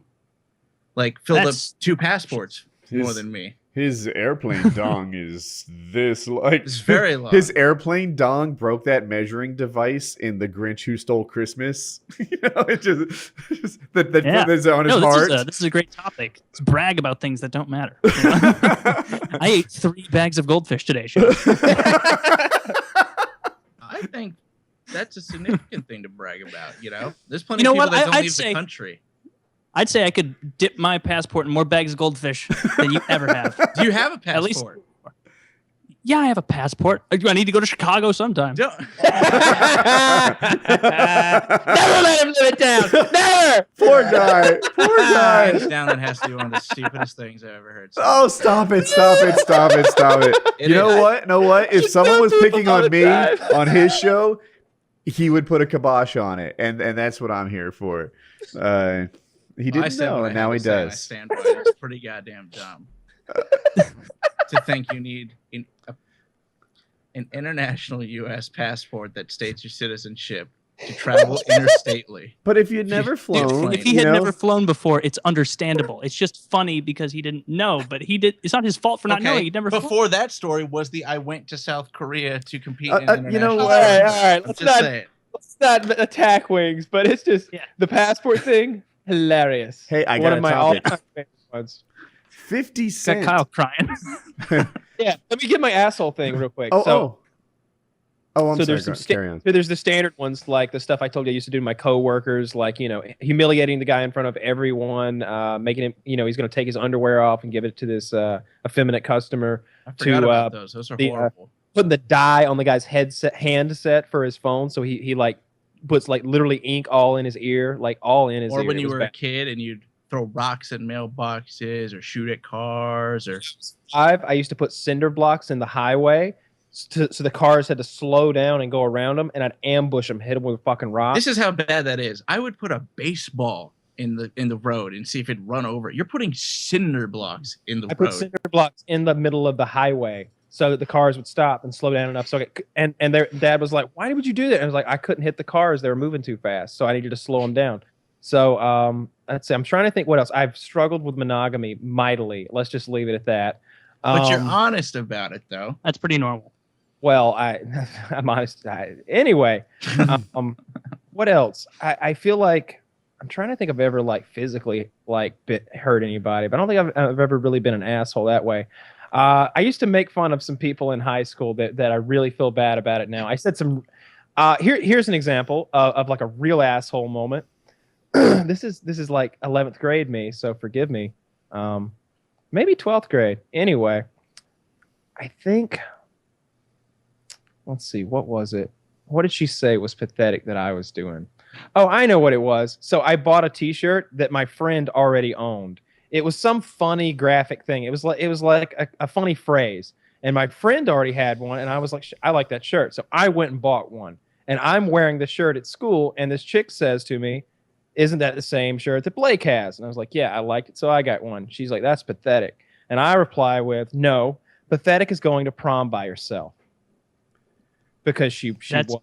But I don't call Wow. that you being an asshole. You were countering her being a bitch. That's true. And she lived in a glass mansion. She should have known better. I gotta add this. She should have known that. I gotta add this. I didn't know it. She had a huge crush on me. She totally liked me. So I feel like it was just a double punch Well, there. she's a double bitch then. Why would you do that to someone you like? Well, Hey, and you're pathetic, and I'm pathetic for liking someone who's pathetic. look, I think she was trying to make conversation, if I'm being honest. She's Catherine, not if good you're at out it. there, No. I'm very sorry that I said that. I feel real bad about it. But that was a real asshole moment. Let's see. I don't know. Blew up a chicken one time. One time, they have like casually let that one go by. No one cares. those road Nobody- barriers. And they're like horses, like a carpenter would use with the flashing lights on them. Mhm. One time, I stole a flashing light. Oh, wow. You rapscallion. You. Yeah, I'm really struggling here. Street I have an sign. actual asshole move. So I'm a freshman in college, and I'm on the swim team, and there are like 5 of us together ish, and I know like 4 of them, like me and 3 others, were on the swim team, and there was another girl who happened to be fat and ugly, and I didn't think she was on the swim team. And like no one mentioned she was on the swim team. She was someone who's on the swim team's roommate, and that's why I thought she was with us. And then when we went to sit at the tables, because of the number, we had to push 2 tables together. And I was with the fat and ugly non-swimmer, and I was like, and I switched tables, and she was all by herself, and I felt like an asshole. Somebody else switched to her table. And I was just like, yeah, that was a douche move, but I did do it. She should have known better than to sit by you when fat and ugly. You know? Yeah, she knows her clique. It's not with the No, sisters. Let's be real. You said you were in high school, right? Yeah, freshman I in was about to say we're college. gonna give kind of passes. Oh. Well, Freshman in college. you're an asshole. Jesus then. Christ. pretty- I was gonna give a pass to anything kind of high school related because you're ignorant. I hit that girl. Dude, she had it You hit- coming. She did She had have it it coming. coming. You hit- She had it coming. Yeah. You backhanded the fuck out of that bitch. And it's a Oh. great story. I love that. I wish I could go back in time just to see that moment. Oh my Just god. Backhand. I like I've just got it burned into my memory that it was cold out and she had like the 4 fingers on, like, because it was a backhand, like bam, my hand impression was on her face like it was some fucking like Indian war paint thing they did. It was right. I haven't heard this story. I haven't It's- heard about this at all. She was bullying him severely and kind of reveling in the fact that she was a girl and he couldn't hit her back.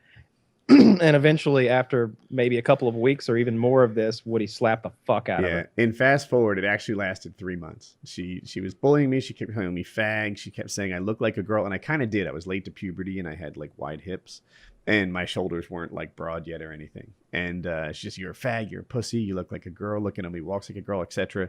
And I would ignore it. This happened in gym class, day after day after day after day.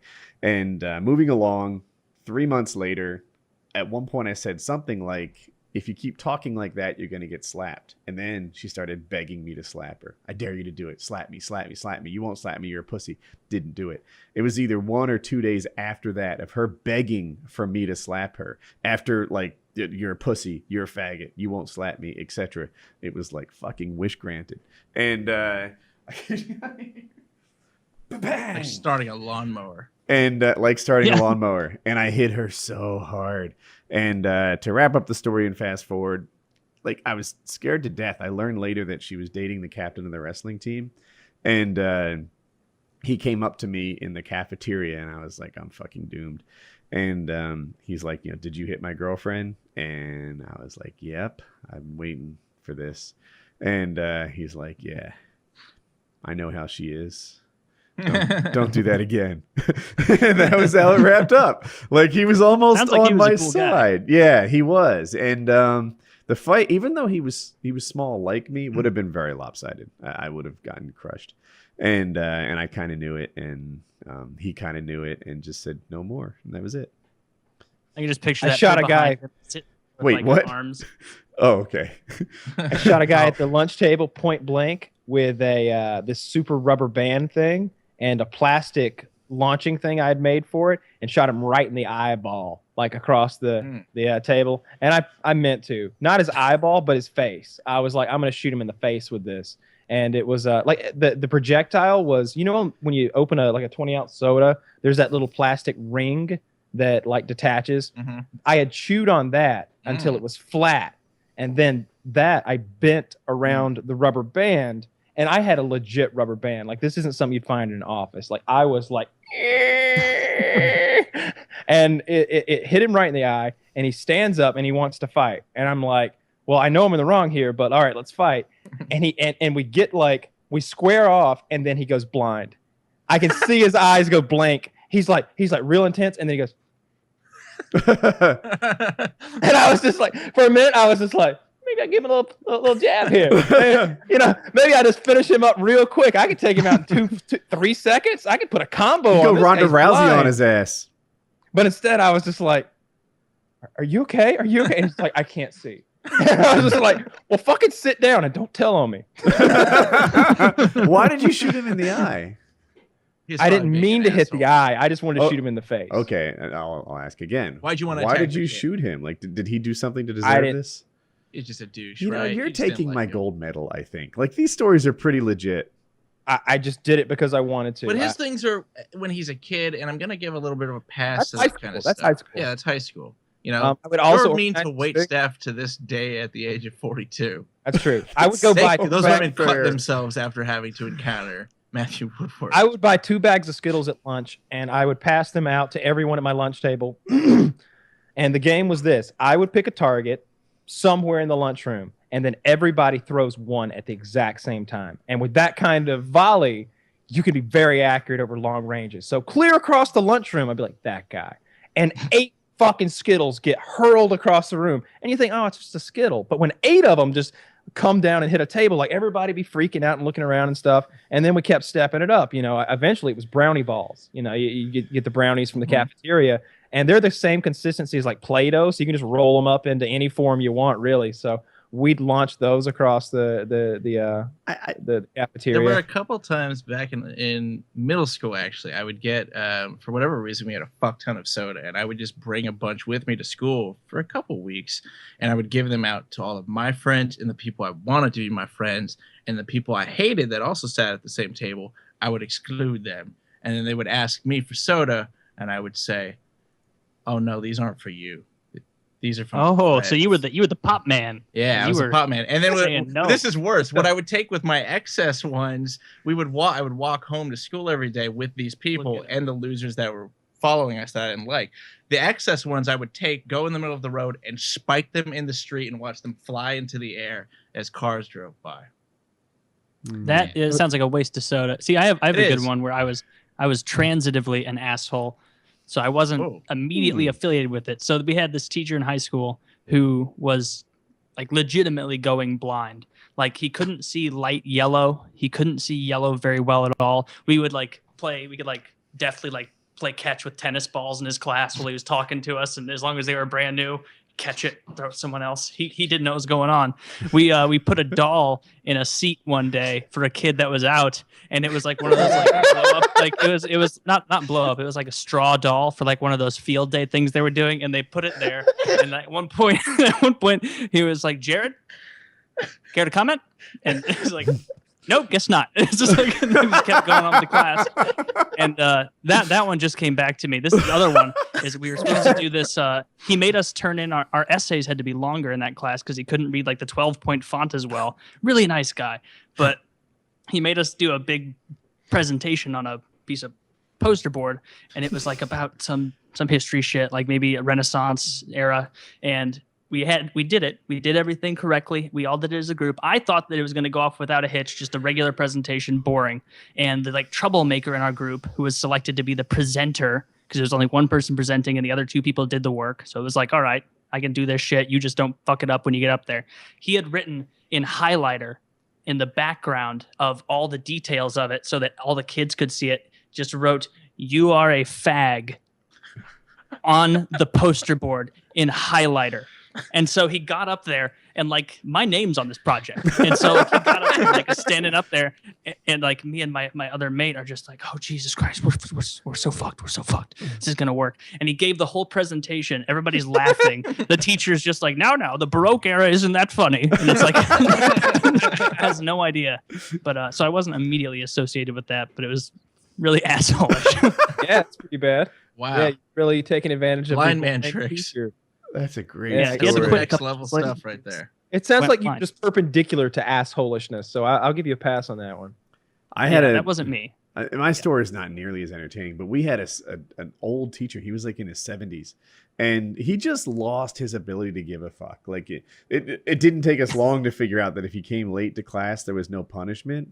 So like everyone started, like I rearranged my schedule. So that's when I would go to the locker. I'd just roll in like 7 minutes late. Then it got to be, I could roll in like 5-7 minutes late and have food with me. So I'd have like a popsicle or, the kind that's coated with like a chocolate shell. And I would just roll in, and he couldn't, like, he was sick and he didn't have it in him to fight. And then he got swapped out with a substitute, and the substitute like he's like, you guys have been taking advantage of him. He's in the hospital now, etc. And then he died. And that was like, yeah, that's how the story ends. I had to start behaving and the teacher died. You didn't do anything though. Like that really Yeah, put he him was to on the the edge way. of his life. Like, No, I can't- I'm not saying I can't deal killed with him, him. but I took advantage of him. Well, I mean, you I might guess have played a role. there is I may have taken a weekend But I'm off. actually We nice did to it. wait That staff. Like when I go to my barber, they're all waiting there like I have But you're treats also an asshole, and their by the way. dogs. I've stopped saying the thing the about commands faster you is bark better. at the barber shop. Now I walk attendee. in and he's like, like he tells me what I want. He's like, oh yeah, number 2 on the sides, top long enough to comb to there. And I'm like, yep. But it takes, so I don't say faster's better anymore, and they're slipping a bit on that. But I still tip the same, and they always yeah. You say faster is better? I love Yes. it. How the you're orders number go, one. the You're not- commands you yell at this attendee. I want a number 2 on the sides, 4 on the top. Point me at the TV. Don't talk to me. Faster's better. I don't say don't talk to me. That's just implied by the TV It's thing. implied by the TV comment. Yeah, and I'm like, point See, me at the this TV and fast is podium better. is like bronze, silver, and then on the ivory tower in the middle is Woody perched atop. That's so not fair. Oh, not even close. There's a When they teacher. didn't have Faster is better.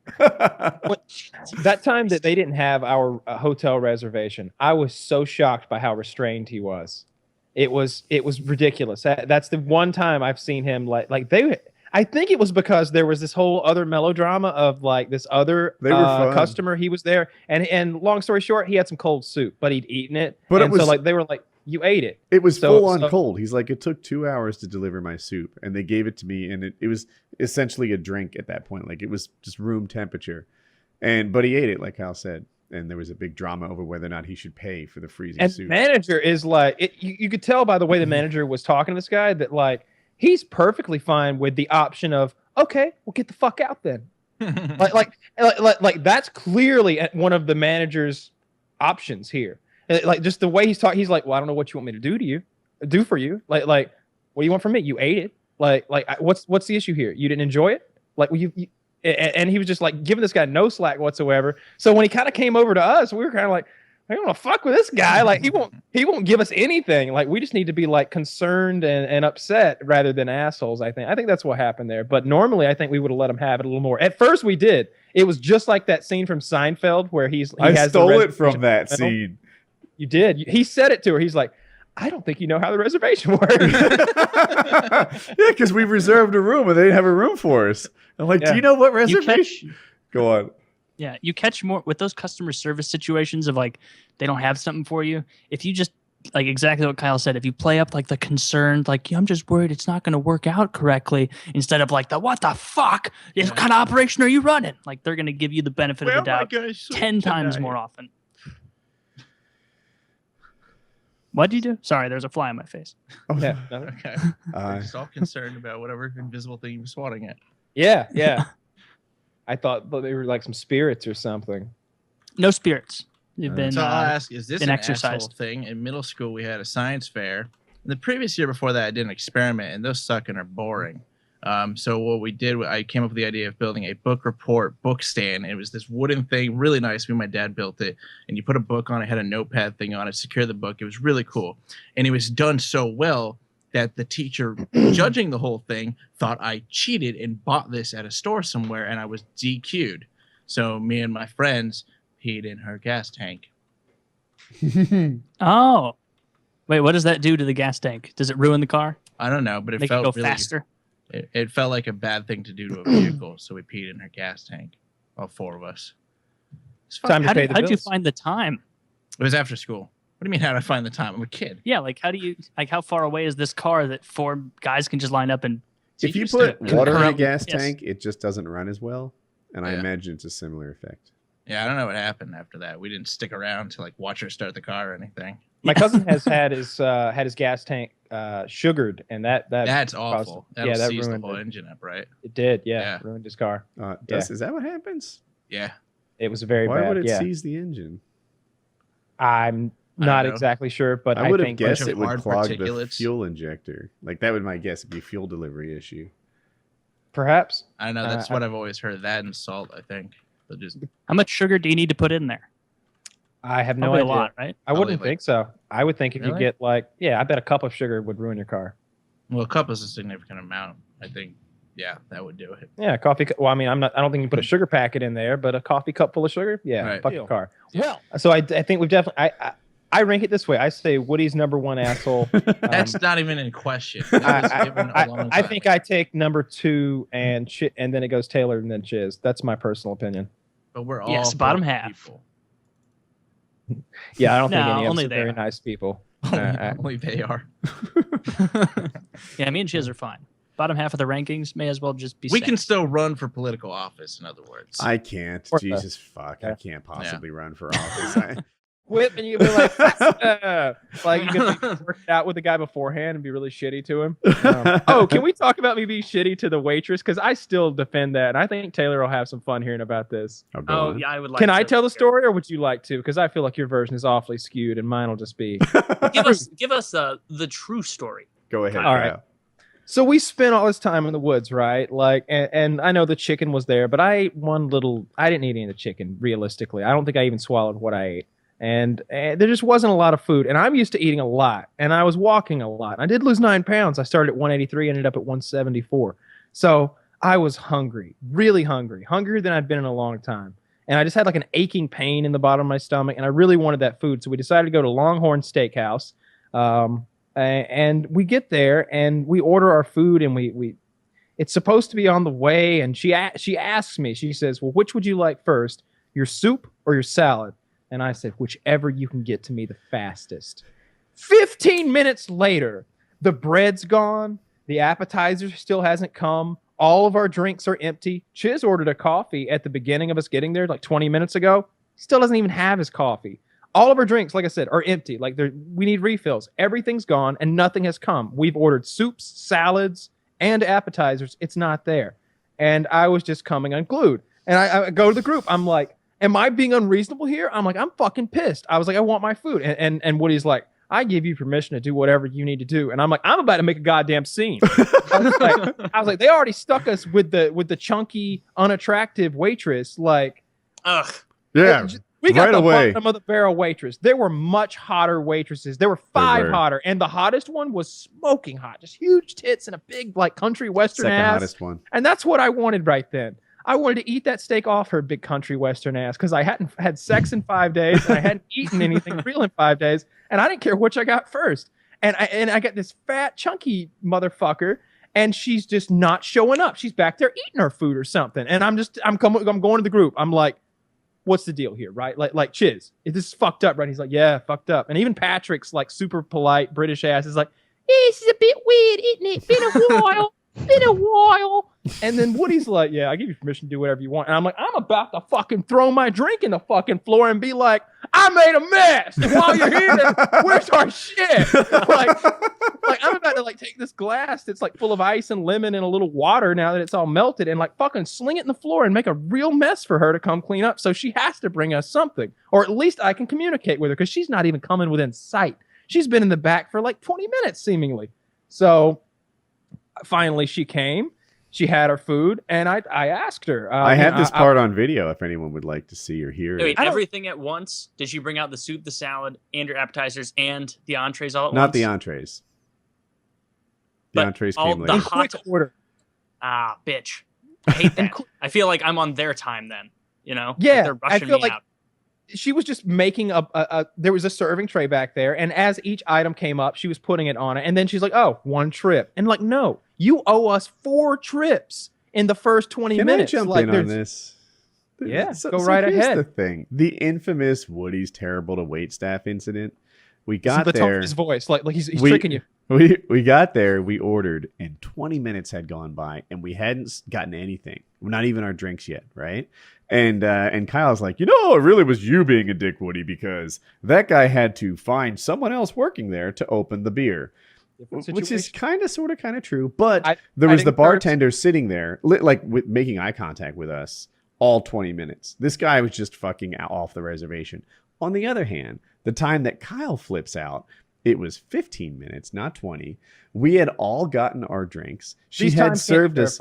She had served us bread and butter. I was eating. It's mandatory. Like everybody gets bread and butter. It's not like she was slicing it up for us. We had drinks. We had bread. We had butter. Like we were being taken care of. Not well. You made it sound like 3 things that she did to us, and like she was like, "What do you want to drink?" And here's the bread that everybody gets. Yeah, and I asked for 2 drinks. I got water and sweet tea. She went above and beyond with that water for you. You're right. Because, Mother Teresa. because she didn't have to bring it. One of my new things is I don't rehydrate with sugared water. So I just sort of down the waters and then have the drink as a snack, like a treat.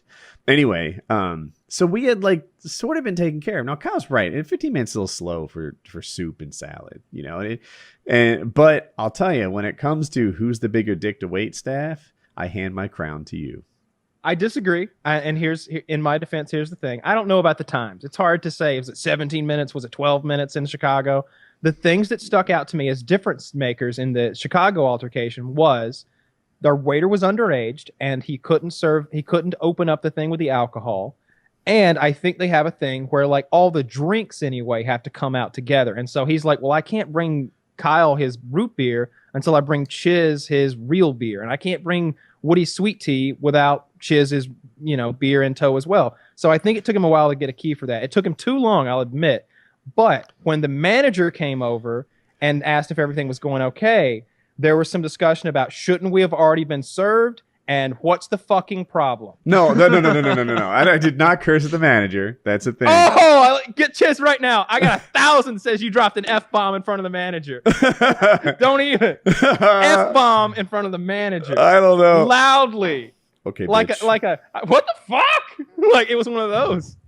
F-bomb in front of the manager. In my case, the harshest thing I said to her was, "Don't you work for tips?" Like, because I want to tip you well. If you were working hard for me, like fucking let's give you 20 extra. Because right now I'm very sensitive to how quickly my food gets to me. It's been so fucking long. All right, we've been sitting here so fucking long. I stand behind all this. This was 10 minutes late.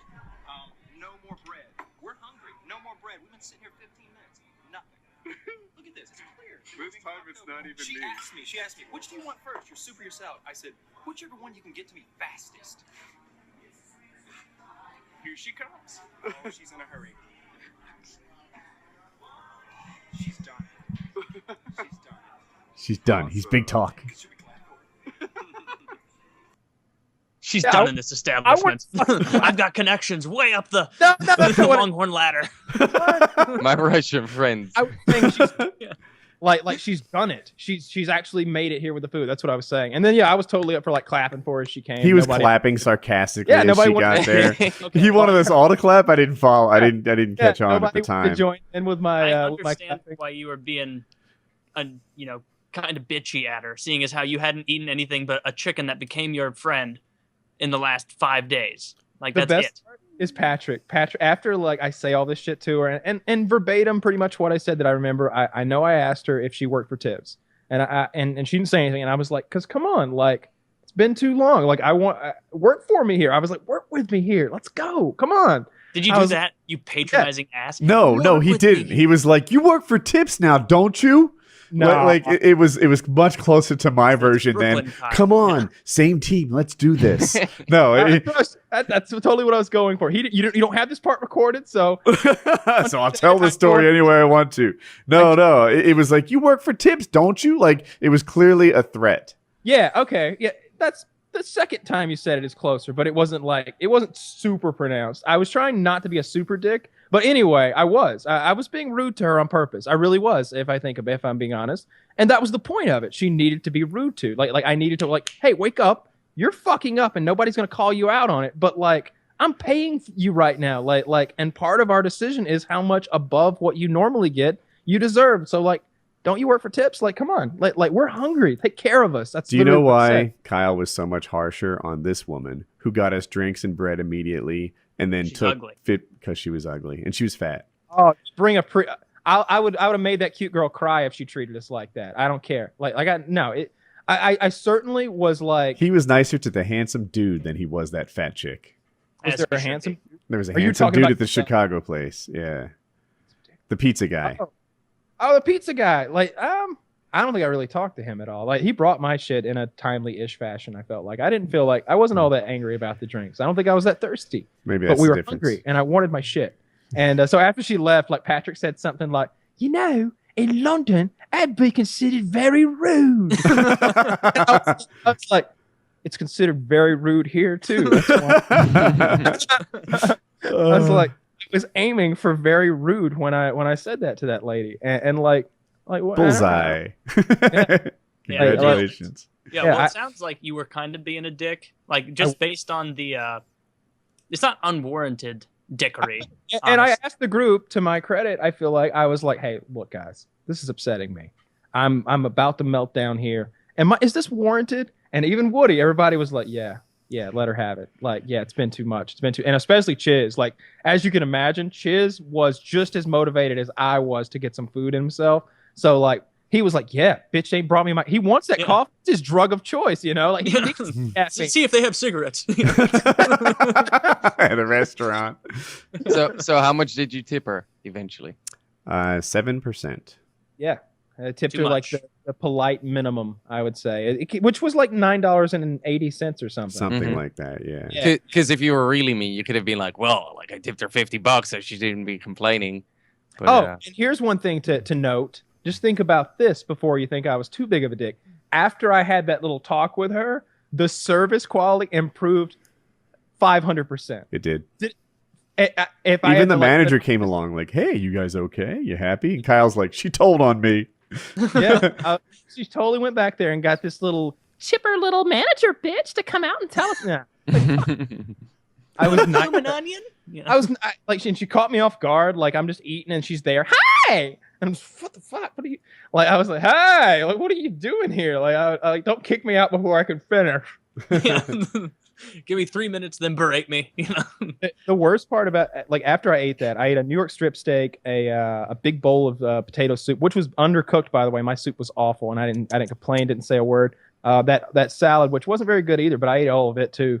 And that appetizer, I 2 hours later, I went to Five Guys and got a large bacon cheeseburger with 2 patties and a huge Cajun fry, and ate all that Yeah, shit. why Longhorn? Why did you guys, as my list of steakhouses goes, Longhorn is damn near the bottom, if not the bottom. Like, there has to be somewhere else. Outback didn't open until 4 p.m. Yeah, it was noon. We didn't have a lot of choices. Yeah, it was the nicest thing we could come up with, where we didn't have to drive out of everyone's way, because I was gonna, after dinner, Woody had to go one way and I had to go the other. And we totally did not go in the direct. Like we were driving there. It was like a 15-minute drive, and I'm like, oh, wouldn't it be great if we were like headed towards home? It's 85 south. No, we were headed towards Florida. Yeah, but the thing was like if we didn't do that, then we would have had to drive 45 minutes the way that you actually needed to go, and that meant that I had to go 45 and then 45 back, and then I still had stuff to do. It just that's the closest steakhouse, like by far, without going back to J. Peters. Well, it sounds like you were a little bit of an asshole, maybe overzealous, a little overzealous with getting your steak, but you were hungry. And another thing, you shouldn't have been saying things in earshot that were shitty to her before your food served. That's something that I like never do unless I plan on like walking out. I know, right? They will fuck with your food. Will they really fuck with your food? I've had enough friends in restaurants to know that they will fuck with your food. Like I didn't care. There was nothing she could do to my food that was going to make it unappetizing for me. And actually, it wasn't that good to begin with. She got there and I didn't care for my steak, but I ate every bit. Yeah, mine wasn't quite right either. No, yours wasn't cooked right. Yeah.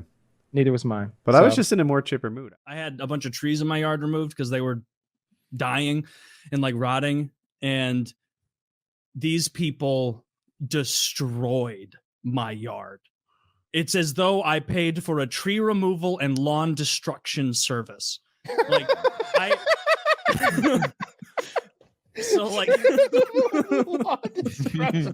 yeah, and they're the best in biz, let me tell you. Because they basically in my backyard, I live in a wooded area, tons of trees. We really focus mostly on the yard destruction. we focus mostly on ruining your yard. Is your backyard nice? My backyard is way less nice than it was after they wrecked it. It's my front yard that I'm pissed about. The grass. Is it grass or weeds cut to the same height? No, it was grass. Yeah. Oh, okay. So I said was grass. Yeah. So basically it was 6 trees that I needed removed in my backyard because they were all either dying or rotted or just like looming over my house and making me anxious. And so I figured, just let's rip the Band-Aid off because trees are expensive. All 6 of them down. I'll either have to do how much it. Yes, you can, and I'll surprise you with it. All right, and you want me to guess now, or yes, guess now. 6 trees. Yep. Like big trees. Like the smallest of them were probably that big around. Did he go? Did he have to go up and climb the trees with a chainsaw? Oh yeah, on all 6 of them. Dude, did that cost you $3,000? Cost me $4,900. Okay. That's rough.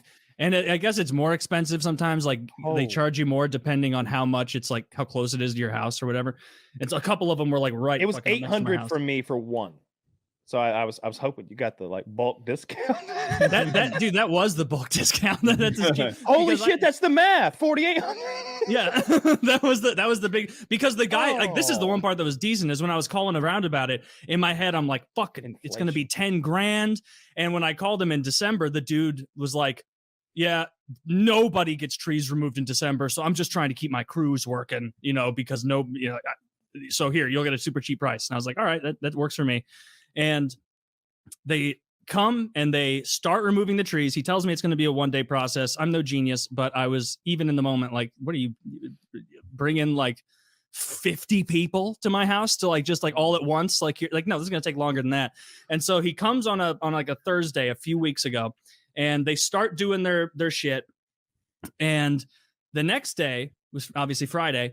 They come back to start again. And all they did the first time was really kind of get set up and like tie stuff around the trees, like to kind of like look at the leverage points and whatnot. Then nothing had started. And that Friday I was leaving town to go to my grandparents. And so as I'm leaving, there's like getting a bunch of work done, like sawing the trees and everything. And I'm already noticing like my yard looks like shit. Like they drove through it with the, so my yard, you know how there's a straight line from the road through your side yard for every house in existence. You know how you could, if you want to walk from the front left portion to the backyard of a house, you would walk straight past the back left side of the house, just straight. If you wanted to walk past the right back side of a house, what they did is they set up their machine and drove across my yard. Their machine started on the left side of my house and then ambled up next to my goddamn mailbox. And this is like a private company. It's not like from the city or No, anything like No, that. this is supposedly that a ain't decent right, company. bro. They drove across my entire yard in wet weather. And then I guess they didn't like that route. And in that route, they destroyed a swath 8 feet by the entire length of the entire yard. That's mud fucked up. destroyed. And then That's I like- guess that that's approach literally- wasn't that's working literally because while thousands I of was, dollars. I know. And while I was out of town, I guess they didn't like that route on day 2 for Saturday because the next day they took it right to the right side of my house and they drove a whole new path through my yard and they didn't put boards down and it was Oh. wet. And I got home Sunday and I laughed when I saw my house. I went, That's what I. because they've destroyed my yard. Yeah, it's crazy. destroyed. That's a it's crazy, raining all the time. crazy thing There's to do. Let me ask you mudslides this. all Let me over. ask you And this. let me real quick. When I got back on Sunday, I'm getting back from my grandparents' house. I just wanted to relax and play Oh, Age chock of full of Empires steak. 2 all day. I'm full of steak. I've got some other steak she sent me home with. I just want to play Age of Empires 2 and get stoned and eat more steak. And I try and log on to the internet.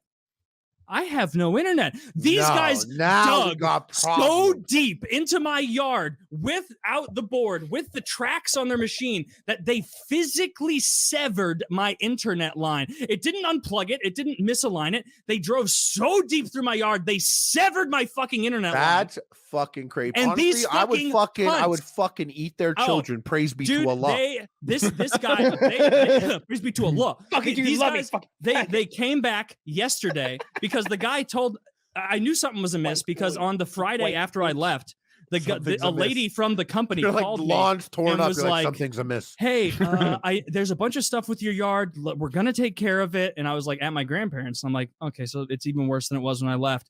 They came back yesterday. The owner or manager of the company, he wasn't there yesterday. I wonder fucking why. I wonder why he didn't want to fucking talk to me. And he sends his like goons, the workers, and they throw down some straw haphazardly. And then they come to my front door and he's like wanting me to inspect it and like pay him $5,000. And I was like, I get it. Like you guys are just doing your job, but this is in like, and I always keep it like calm. Like I'm not someone to like freak For out. sure. And, You can't. Yeah, I'm yeah, you always don't very wanna- calm about that stuff. And I yeah. was like, honestly, like this is unacceptable. I know all the 4 of you guys here. If you guys, if you at your home hired someone to remove a tree and they did this to your yard, I can't imagine what you guys would be thinking. And that's what I'm thinking right now. So Bro, that's if you need to tell your $5,000 of boss, damage. you know, and I told him, I'm like, I'm not going to give you guys a dime until my yard is returned to the way it was before, because this is absurd. I'm going to be getting fines from my HOA. no. Like, do you have any idea how horrid this is? You're what like, you guys Elon have Musk done? is trying to ruin my life. Oh If my my God. Elon phone Musk is offers trying to speed, ruin my he will life. fucking Yeah. kill me. And so my yard, I can send you a photo after the show. My wanna see yard it. is fucking destroyed, ruined. It took me so Oh, long no. to get grass growing well in my yard I because know, the previous owners treated the yard like shit. And so I had to like reseed so many times and I took Bro, the aerator out now there that for I so have many a times. house, I Oh, you took the understand aerator? this. Yo, no, this is years I ago when I had to understand. originally but get the grass? yard going. Oh, Yeah. Now that I worked have hard. a house, like I understand. I had a water ban Fucking this pissed. past summer, so we A couldn't you couldn't water. You can't ban. use water, and like so, I would stand out there and like literally be like, "This is money. The grass is money. I know that now because I bought it, and this is money, and I need to use my sprinklers, but I can't."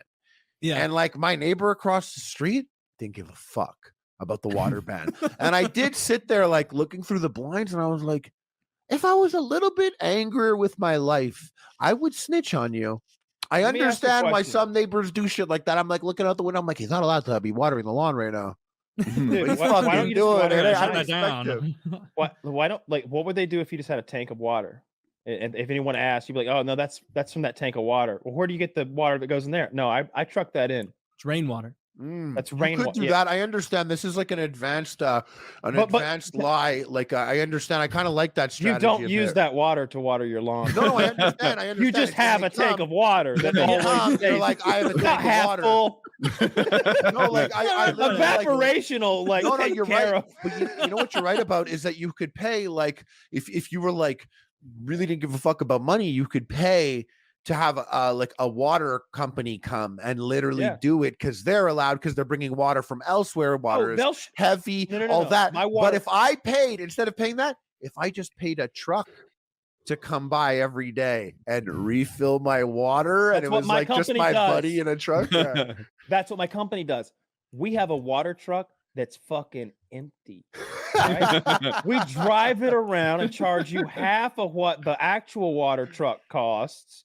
We don't do fuck all, and then you just hook your hose up to your spigot and let her have it, boy. What did you just say? You heard me. Hook your hose up to the spigot. Oh.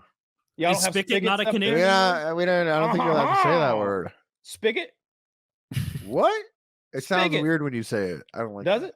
I don't know if you're allowed to say it like. I don't know if you're allowed to say it like that. Spigot. S-P-I-G-O-T, right? SBI, either GOT or double GOT. I don't think you can even say GGOT. I haven't read it since. You can't like, say Little House on GGOT, by the way. You can't say GGOT. You're being I a real don't think you GGOT can. right now. I don't think I've read that since like Little House on the Prairie, right? Oh, it's 1G. Damn, trying to double It's like 1G. Holy shit! I've never, ever in my entire life found a word Taylor can't spell till just now. He just did. No, he had it right from the beginning. I was the He one who had thought it might have two Gs. GGOT. Oh, I we said need to 1G. replay the tape. I said think Taylor. 1G. I did get that one until I thought Kyle was right with the 2Gs, but that was I was asking. But I was like, thinking of couldn't remember. Spriggans. I from think of Skyrim. myself as a very good speller, and I actually wasn't sure about spigot, how to spell it. So Yeah. Yeah, I haven't read it since. Some like, people if, say just if it makes you feel good, Woody, like I fucked up on spigot. Yeah. So People often say spigot, so everyone it else doesn't sound like a spells G me. sound. Yeah, No, a spigot I is just something else. asked Taylor for help. Was McDonald's significantly better than the carpet cleaning, or was it just shitty in a different way? Carpet. So I have this like joke where I like the trajectory of my respect for humans has continued to drop every single new experience in my life. McDonald's, and then working the job at the casino. At the casino, I was like a manager for or supervisor for like a restaurant. So I did back of house and front of house work. The thing that hurt me the most about customer service is dealing with people. I fucking hate people. Holy shit. Adults that act like entitled children. Like I met so many people that were 30, 40 years old that I would be embarrassed to be around at like 18, 19. I like legitimately the way that people act, the entitlement is so fucking insane in some of these places. I couldn't believe it. Holy fuck. Yeah. So like was the work or go ahead. Sorry. I was gonna say the work was like challenging in a different way. Like the carpet cleaning sucked because it was a lot of work and a lot of hours and not very much pay. But customer service sucks because you have to deal with people, and it only takes like 2 bad customers to ruin like multiple fucking days of your life. It's so miserable, and you don't get paid enough. Like the 9, well, back when in my day, I think it was like $5.25 an hour is what I made at McDonald's because I don't think the national minimum wage had come up yet. Oh god, to deal with some of the people that would insult you and berate you and shit. Ugh. Especially it got to be demeaning at McDonald's, where it's like, where did you think you pulled up to? Like, this is McDonald's. You Yeah. say a number, and I grab the already cooked food and hand it into your, fat gullet. Some of the we had this lady that would come in, dude. Oh man, I don't want to do this too much because I could tell stories for hours. We had a lady to come into McDonald's, and she came in one time and she asked for 2 burritos or whatever. And on one of them, she just had this bizarre request, like the eggs were not cooked or were too cooked enough. And like McDonald's, you don't like hand cook anything; everything is done on timer. So whatever it is what it is. It's never going to change ever from one to another. Now food can get cold if it's held for too long or something like that, but for the most part, like you're getting a pretty consistent experience because the guidelines are all corporate given, even if you're at a franchise. This lady was not happy with that answer, and so she went to the restaurant to eat her shit or whatever. I had to go bus tables an hour later, and I go to the restaurant, and this fucking bitch had opened her omelet or whatever, and she like painted the whole fucking table with like parts of the fucking omelet, and I'm like, you're like 70 fucking years old. Like, I wish I had access to the cameras because I want to watch this like 70-year-old lady taking apart her omelet, like using the salsa to like paint the fucking table. And it's like, what the fuck is wrong with you? What a bitch. At the casino, we had this lady that would come in and she would order a steak Philly every time. And she would say, I want a steak Philly with 6 green peppers, 6 red peppers, and 6 onion slices. And when she would order it, and her thing was, I like the flavor of the peppers, but I don't like them in my food. So when she ordered them, she would get her thing at the counter. She would, after you give it to her, instead of moving aside so you could do more orders, she would open the box, she would take out her sandwich, she'd open it, and she would count it in front of you. Well, What in the world? Was this like an old woman? Was this like someone who was autistic, maybe? Like what? No, or it just wasn't autistic. rude. It was like 30s, 40s, just rude fucking people, dude. Just She knew insane. what she fucking- wanted. Yeah, she did. I like the flavor of the peppers, but I don't want them in my food. What does that mean? What could that mean? I had a guy that said he got food poisoning off of chicken fried steak and eggs. And if somebody comes up and says they get food poisoning right after eating, it's always bullshit. You can't. The symptoms don't present that fast. And he said he had food poisoning. He's like, okay, sure, whatever. I'll refund you. When I was a supervisor, if I gave you a refund, I'm throwing away your food. I'm never going to refund you for your food and let you eat all of it or take it. Fuck, that's insane, right? Yeah. Well, after I gave the guy a refund, I went to his table to clear his plate, and the guy's like, well, hold on, I wonder if I could box that. And I'm like, what the fuck? What do you mean you want to box it? You said I give you food. He's like, well, maybe my kids will like it. And I'm like, what the fuck do you mean? You want to give it to your fucking kids? And he's like, well, if it makes one person sick, it might not make another person. Like, what the fuck is wrong with you? What are you talking about? Yeah, take the food. I hope it was the problem. I hope it poisons your sick retard kids and that they never become burdens on my casino restaurant. Maybe they're more resilient than I am. I don't know. Yeah, they've got younger immune systems, maybe. It's worth the risk. I hate getting food poisoning.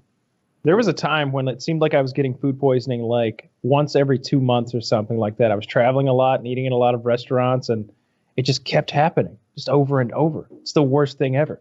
Food poisoning is an example of what you're talking about earlier, Steve, of like not appreciating what you have as far as health until it's gone. Because when you get food poisoning, you will spend all day shitting your brains out, and then you'll get up and come back out and like start doing what you're doing, and then 3 minutes later, it's like, how can this be possible? How do I have to shit again?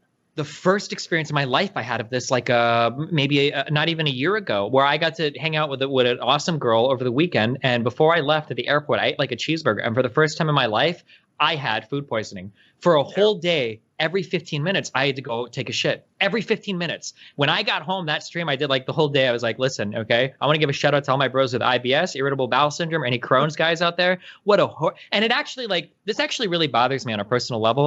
Like 2 or 3 years ago, I used to think I was so smart that I could understand everybody's experience like secondhand. But as I've had more personal experiences, I've realized it's just not true. You have to live something. And I remember I had an old friend in esports. His name is Minigun or whatever. And he has Crohn's disease. And he used to talk about how like he didn't like to go out or he didn't like to go to events because of this. And I was always like, dude, like just deal with it. Like it's fine. Like suck it up. Like you'll be okay. Like you'll have fun. And after that weekend, oh my God, dude, I totally can understand what he means. Like it's scary. It was scary for me to go outside of my hotel room because like I have to have access to a toilet every 10 to 15 minutes or I'm literally going to fucking shit myself. And it was the worst feeling in the world. You can hold it like a healthy shit with your fiber in your diet. It's like, no, this is coming out in the next 30 seconds. You are either in the bathroom or you are leaking shit. Yeah. Yep. Holy shit, it is so I can't imagine. And I'll give that shout out again. If you live with like IBS or Crohn's, I feel so much sympathy for you. I had it for one day and it broke me. I couldn't believe how horrible my quality of life had become in that one fucking day. Oh my God. And you never really get like that's why you see those pharmaceutical commercials for Crohn's. And it's silly, but that's kind of what glued it in my head of how terrible it was. Because it was like, are you afraid to go out? And it shows like a woman like ponderously looking at her coffee. You know, like I probably shouldn't be drinking this in the first place. But it's like, is it really this bad? Yeah. Well, it's like, if you want to be able to live your fucking life, take our pill and you'll be able to go 4 hours without needing to shit your pants. Yep. And I gotta be careful hanging out with friends. I can't fuck someone because I'm gonna have to take a break halfway through or accidentally like explode shit out the back while I'm fucking trying to do anything. Like, holy shit, yeah, no. Oh my God. Every normal interaction. Every normal interaction becomes like tainted with this like with the shit. And her being like disgusted and like it being a showstopper wouldn't even be the worst case scenario. What if she was like, oh yeah? Well, then you'll have found a keeper, right? That's a winner. Man. Oh yeah, yeah, baby. You Rub better it on my face. Every half hour on the half hour, like clockwork. I got more for you. She's like rubbing it all over herself till she looks like Schwarzenegger from Predator. Like, yeah, this is my fetish. It's better than that video you showed a few years ago, Kyle, of that guy laying down in the bathtub with goggles on with his mouth open while the woman shat directly into his mouth. Yeah. Shat is generous. Thick shit. Just like it looks like spackle. like a What paste. did I return to? We are sympathizing with our IBS or irritable bowel syndrome and Crohn's syndrome brothers by relating our own food poisoning experiences to it. That's what we're doing right now. Yes. It was awful. It was awful. Yeah, we played this sort of a drinking game where we all watched a laptop and we took turns finding the most horrible videos we could possibly find. And if you flinch or you react at all to the horror that you're witnessing, you have to take a shot. And so I found that video of the woman shitting into the guy's mouth as he laid goggles on in a bathtub. It was horrific.